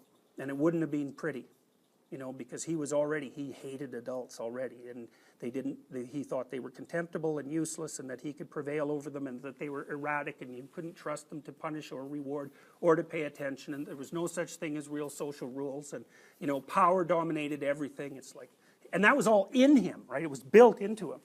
I don't mean to be fresh, but didn't he have a gang of friends? They were mostly watching, you know. So, and I don't know what sort of peer interactions they would have had, you know. But as far as I could tell, because sometimes the more aggressive guys, they do form gangs, and the gang is actually, it's a functional unit. There is some social interaction, only within the gang generally. It's like a tribe. So those are the more socialized, antisocial guys. But some of the kids are so antisocial they can't even work within a gang. So I don't know exactly where he was on the spectrum. But like, his behavior was, it was already criminal, you know. It was just kid criminal. Same thing. So, okay, so some things I should tell you about chimps too, you know. So you kind of think of the top chimp like a caveman, you know, the tough caveman with a big club, and so it's the tough chimp that dominates the hierarchy, and it's sort of like the tyranny theory of male dominance hierarchies. It's the strongest, meanest chimp that wins.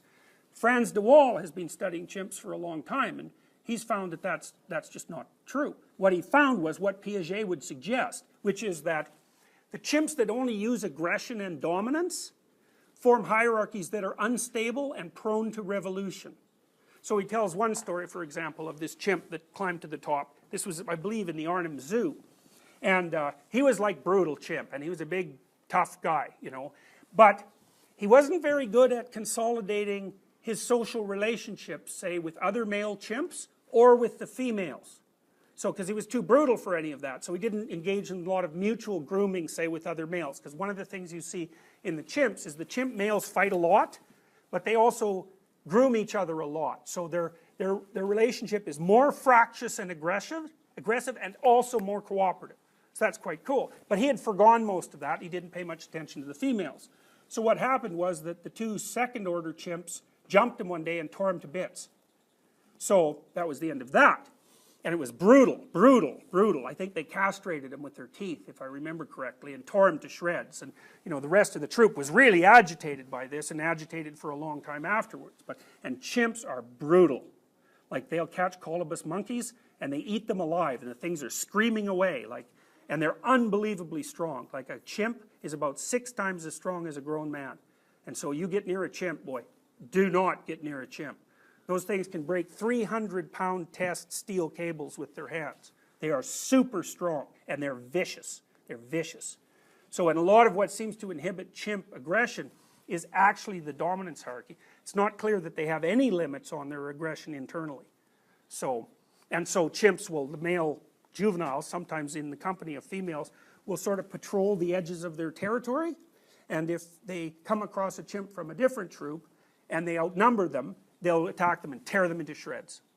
So that was discovered, I think Jane Goodall discovered that first, and she was shocked by it, because she was still kind of operating under Rousseauian assumptions, and then for a long time she thought, well, maybe I've corrupted these chimps by feeding them and messing about a bit with their natural order, and so maybe that's just a consequence of pathological human interaction.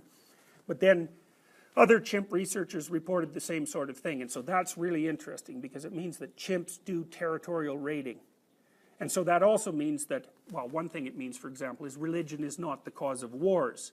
You know, and you might think, well, that's quite a leap. It's like, no, it's not quite a leap. Tribalism might be the cause of wars, and religion might be a form of tribalism, but chimps basically engage in quasi-warlike behavior, and you're not going to lay that at the hands of any abstract conceptual system. It's territorial protection.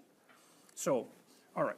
So, what DeWall found instead was that the chimps who come to the top, who manage to stay there, are chimps who are, they're strong, for sure, but they're also, they also engage in a lot of mutual social interactions, and they pay a lot of attention to the females. And so what it appears to be the case is that, and this is so cool, it's so cool. If you want to be king of the chimps, you have to be a good king. And you might say, well, what does good mean? Because you think of that as a moral abstraction. What does good mean? Good king? Okay, let's figure it out. Being torn to bits in a violent insurrection seems like failure. Okay?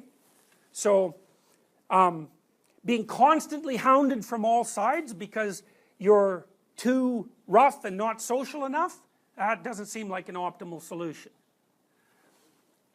Maintaining order in the hierarchy so the hierarchy maintains its structure across time and so that everybody's attended to properly decreases the probability of violent insurrection a lot.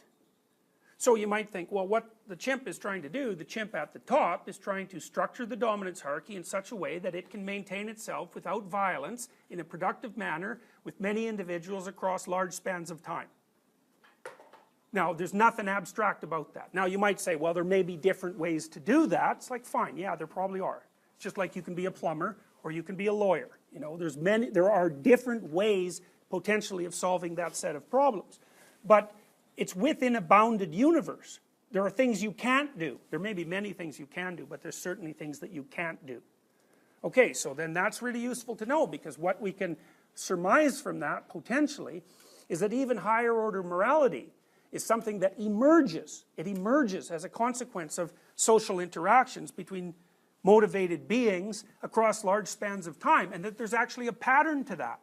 There's a pattern. So that would be the pattern that characterizes the stable hierarchy. So now what is that pattern? That's where you get to mythology. So because this is where people differ from chimps. So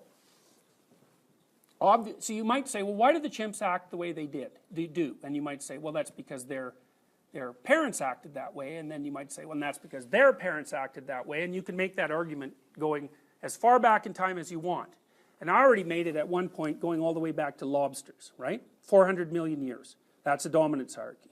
So how to behave in a dominance hierarchy is something that's been figured out across 400 million years of evolution, at least. Now, you can infer two things from that. One is, you're adapted to a dominance hierarchy, because that bloody thing is old. So you have literally, the forces of selection have shaped you such that if you weren't able to function within a dominance hierarchy, you weren't going to survive, someone would kill you, and you weren't going to mate.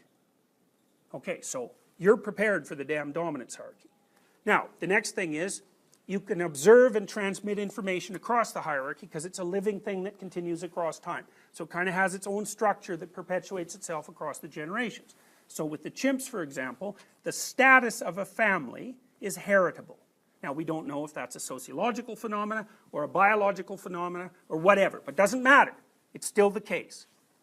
So, and I think that's because it's probably easier for high status animals to produce high status offspring.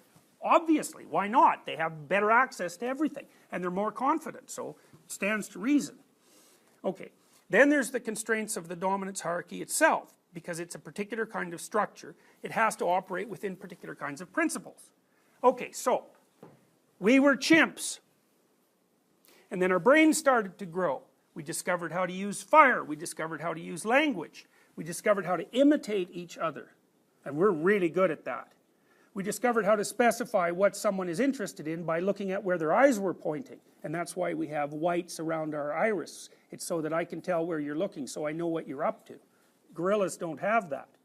So what that basically meant was the precursors to us, whose eyes weren't distinguishable, the direction of their eyes pointing, they didn't mate or were killed because no one knew what they were up to.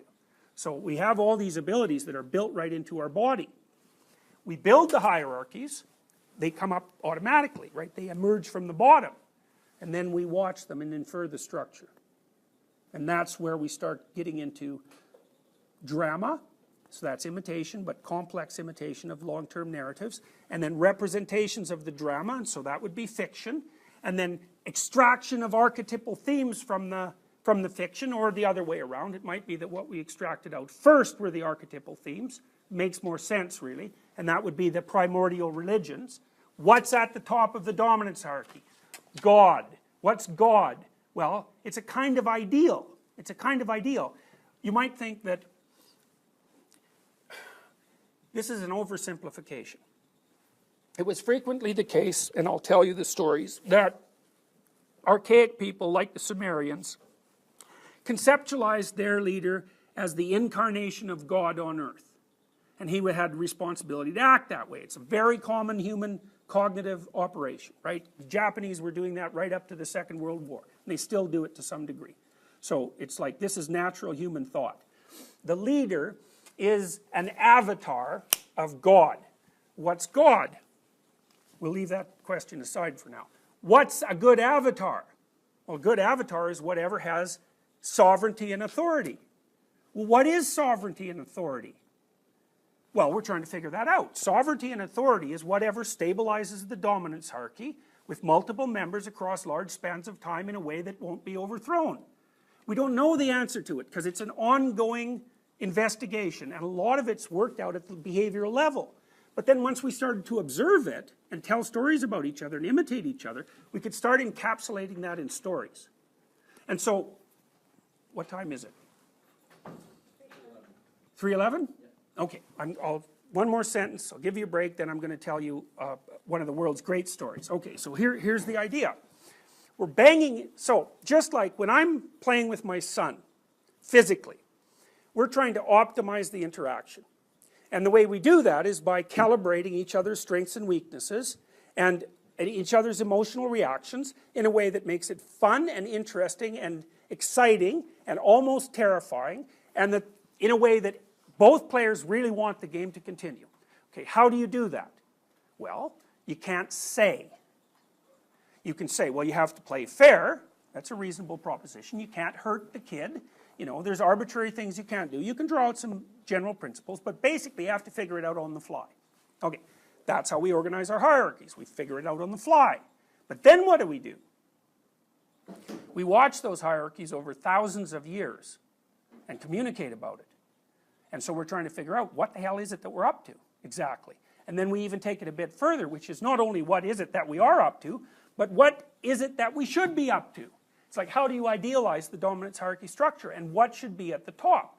And the proposition is something like, an avatar of the highest value is the thing that's at the top. And then the next question is, what the hell is that? And the answer to that is, we're not smart enough to conceptualize it properly, partly because it's an emergent property. It's very complex, biological, sociological, emergent phenomena. And so we're trying to close in on it. And that's what we're doing when we're telling stories. We're trying to close in on it. What's the ideal human behavior? So, I have a friend visiting right now, and he writes thrillers. He's written like 20 of them.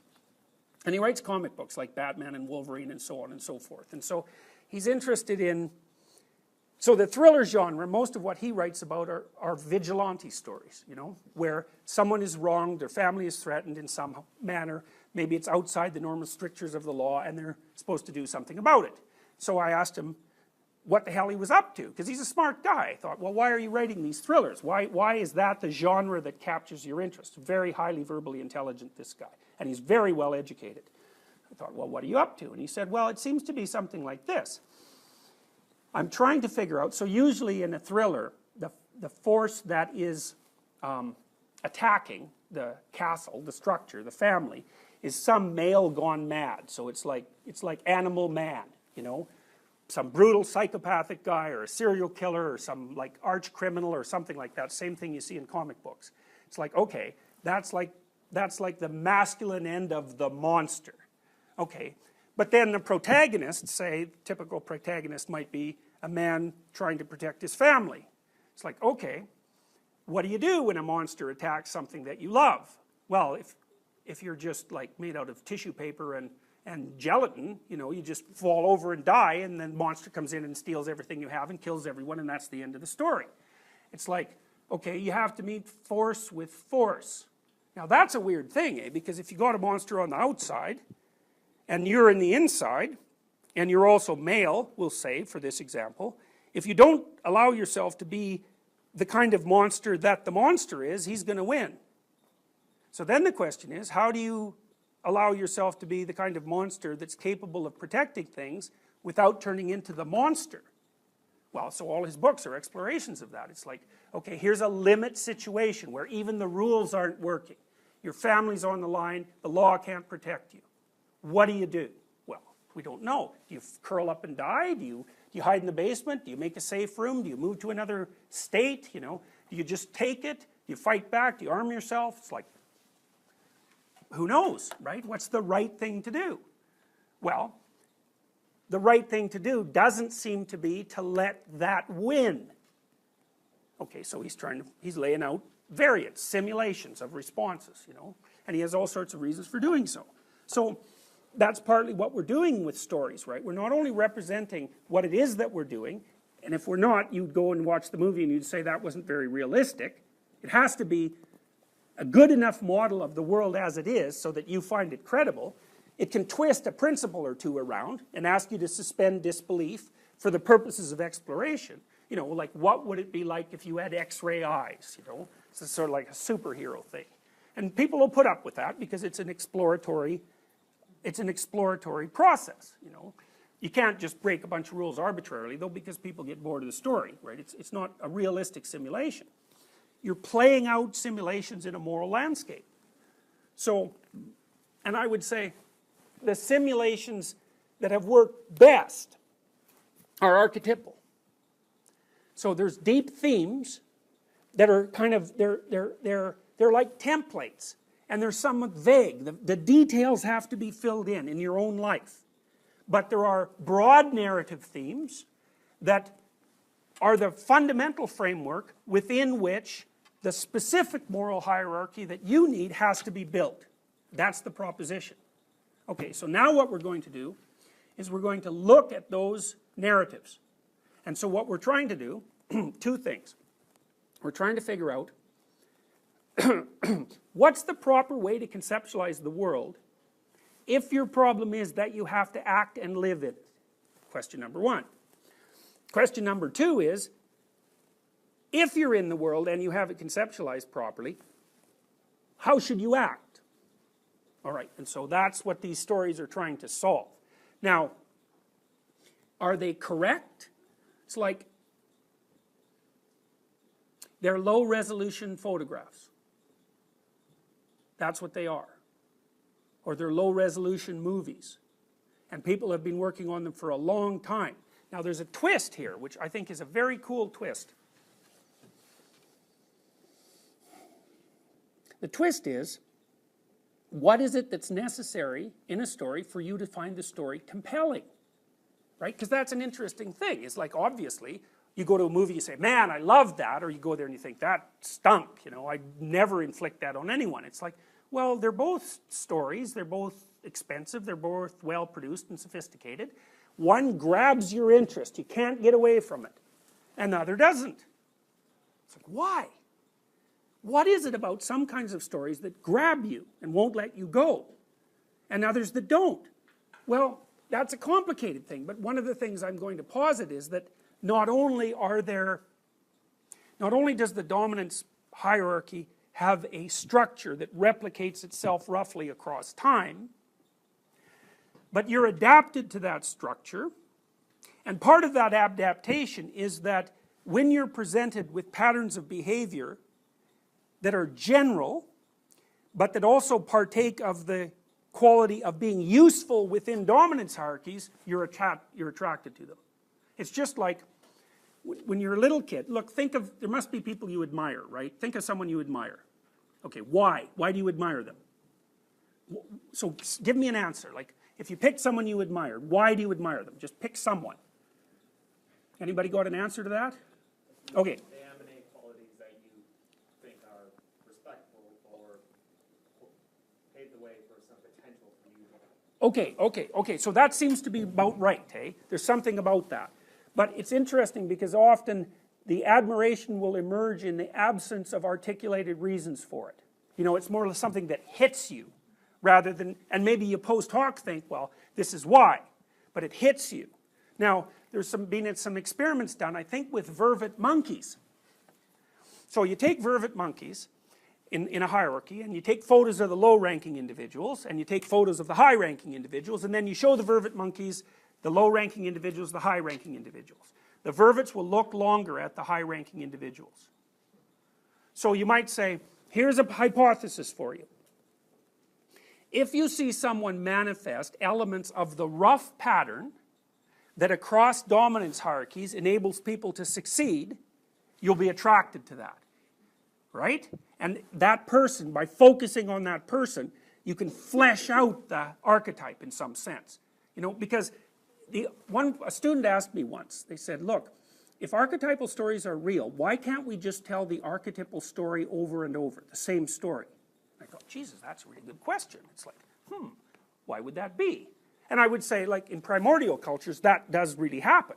It is repetition of the archetypal story. But in a sophisticated culture like ours, there's like 100,000 fiction works. Why? Well, I think part of it is that the archetype, in some sense, is the template for good person. But it doesn't fill in the details underneath that are relevant for this place and this time. And so the fiction, if it's a good work of fiction, the archetype shines through it. But it shines through in a way that you can extract out information that actually works here and now in this situation.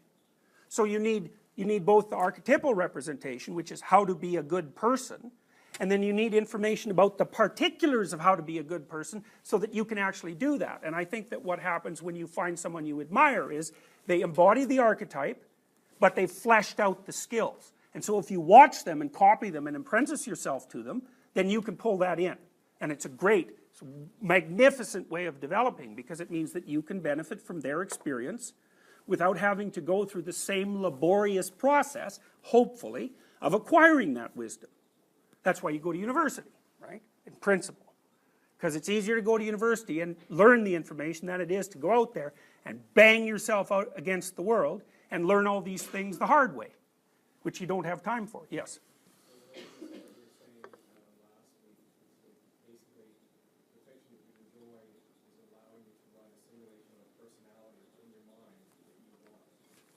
Or don't want.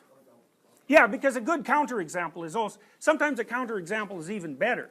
Because, and this is another way to think about morality. I just wrote a chapter, I'm writing a book, I wrote a chapter called Tell the Truth. And then I thought, that might not be the right title. Because then you run into Pontius Pilate's problem, right? What is truth? Well, good question. It's like, do I know the truth? It's like, no. Plus it's dynamic, it moves around, you know. So maybe the property is don't lie. That's different. And you might say, well, how do I know the difference between truth and falsehood? You might say that. I say, well, most of the time you don't. Ignore that. Sometimes you do. So when you do know, don't do it. So that doesn't mean that you know the truth, but it does mean that you've identified a useful falsehood. And that's a good thing, because partly what you need to know to go forward is what not to do, and also what to do. But often what not to do, it's like the Old Testament 10 Commandments. It's like, here's some rough things you shouldn't do. Well, why? Well, we've kind of, you know, ground our way through that. Are they absolutes? No, they're like a pattern. It's a pattern. You can vary it, but you mess with it at your peril. That's the hypothesis. So, okay, let's take 10 minutes. And then I'll tell you the Mesopotamian creation myth, which is a lovely story.